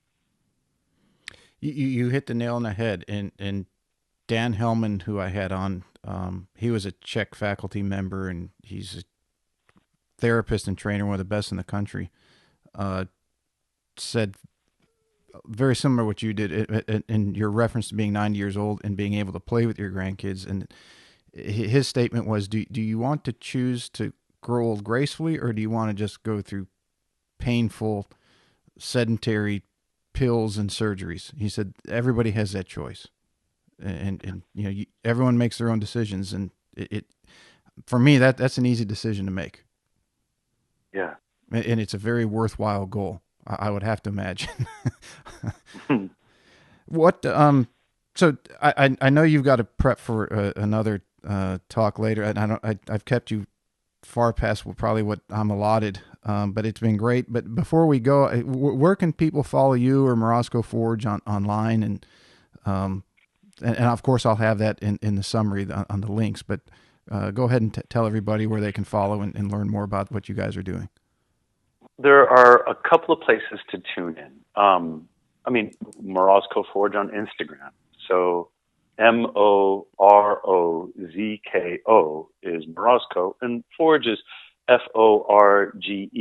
And Instagram is fun because it's so visual and it's mostly lighthearted. Mm-hmm. But what you've been doing is reading the journal articles on Morozkoforge.com. You can add your email address. You can join our website. We don't have a sales funnel. We don't spam. We don't really know how to do all those things on internet marketing that everybody says we're supposed to be doing so that we can monetize our mailing list. But you will get a notice when I publish a new article, when I have a new realization or I see something come across on thermogenesis or a new study. You'll get a link to it by joining our website. So that's one. The other is started a Substack, SeagerTP.substack.com. I did that because I used to publish a lot of stuff on Medium, and so did my girlfriend. But Medium deplatformed my girlfriend. She has written a number of articles about COVID, going back over a year. She published "The Curve is Already Flat." And this was a big conflict at the time. You got to imagine March of 2020.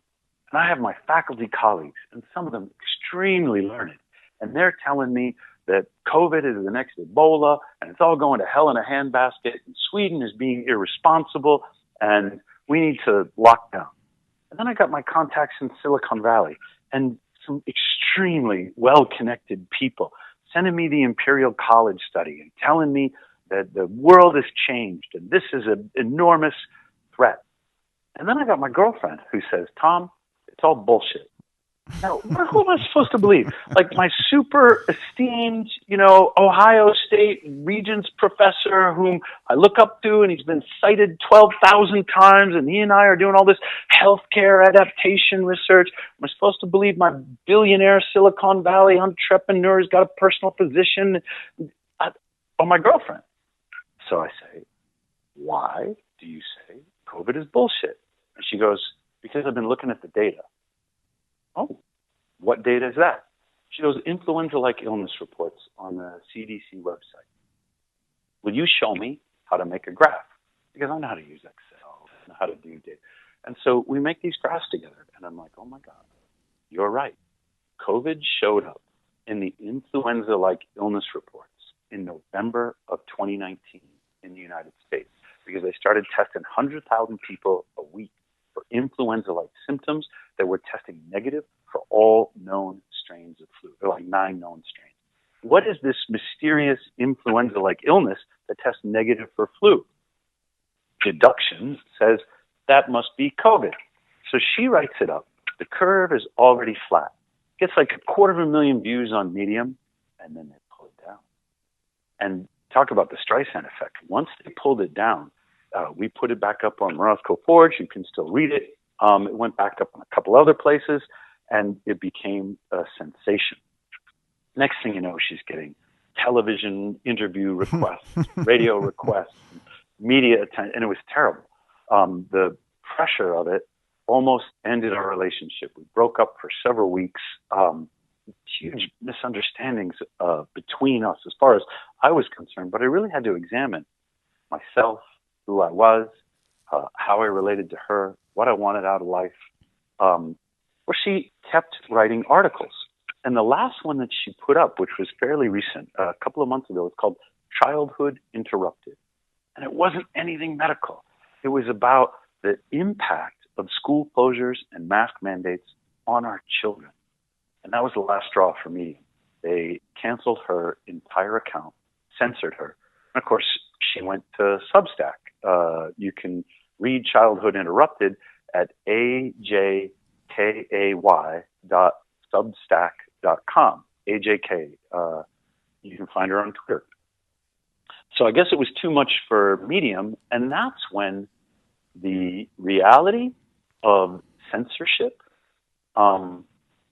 became salient for me. That's when I'm like, we really got to do something about this. It wasn't the silencing of responsible scientists. Jay Bhattacharya from Stanford, he's a friend. Saw him just a few days ago talking about vaccines, talking about COVID, talking about lockdowns. He's extremely learned, and I trust his advice. And he's been attacked on his own campus. He's been censored in the scientific community just for asking questions. So we're running our own thing on Morozkoforge.com, and we love comments on the articles. You have to sign up to do it. I got the Seager TP Substack.com, and I post a lot of things on there about relationships, about trauma, about psychology, things that I'm thinking about, and ideas that I'm testing. And you and your audience are welcome to follow those. If you have a broader interest than ice baths and health, my Substack is good. But if you're focused on deliberate cold exposure and vitamin D and staying healthy, then the Morozkoforge.com journal is good. I'll have all of those linked in your summary, so everybody in today's era of ease can, when they see the summary, they can click on each of those and read your material, follow you guys online, and learn more. And fantastic. And order their own Morozkoforge and get into the cold plunge. Well, that's good, because all the rest of it is free. The journal articles and the Substack, you don't have to pay for that. I'm a professor, and I think knowledge should be free. And it's supported by ice bath sales.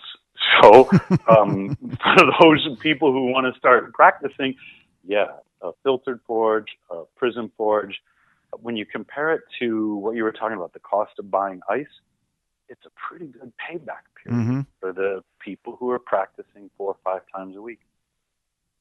It's awesome stuff. I highly encourage everybody to check, at least at a minimum, check out your guys' social media, your YouTubes, your Instagrams, in particular the website. I think they will, many people who have considered it and had maybe not known the direction to take, it will give them a big eye-opening and maybe even some jaw-dropping info, at least for them to get started on the path that you and the company have sought to get people to go down for better health and everything else.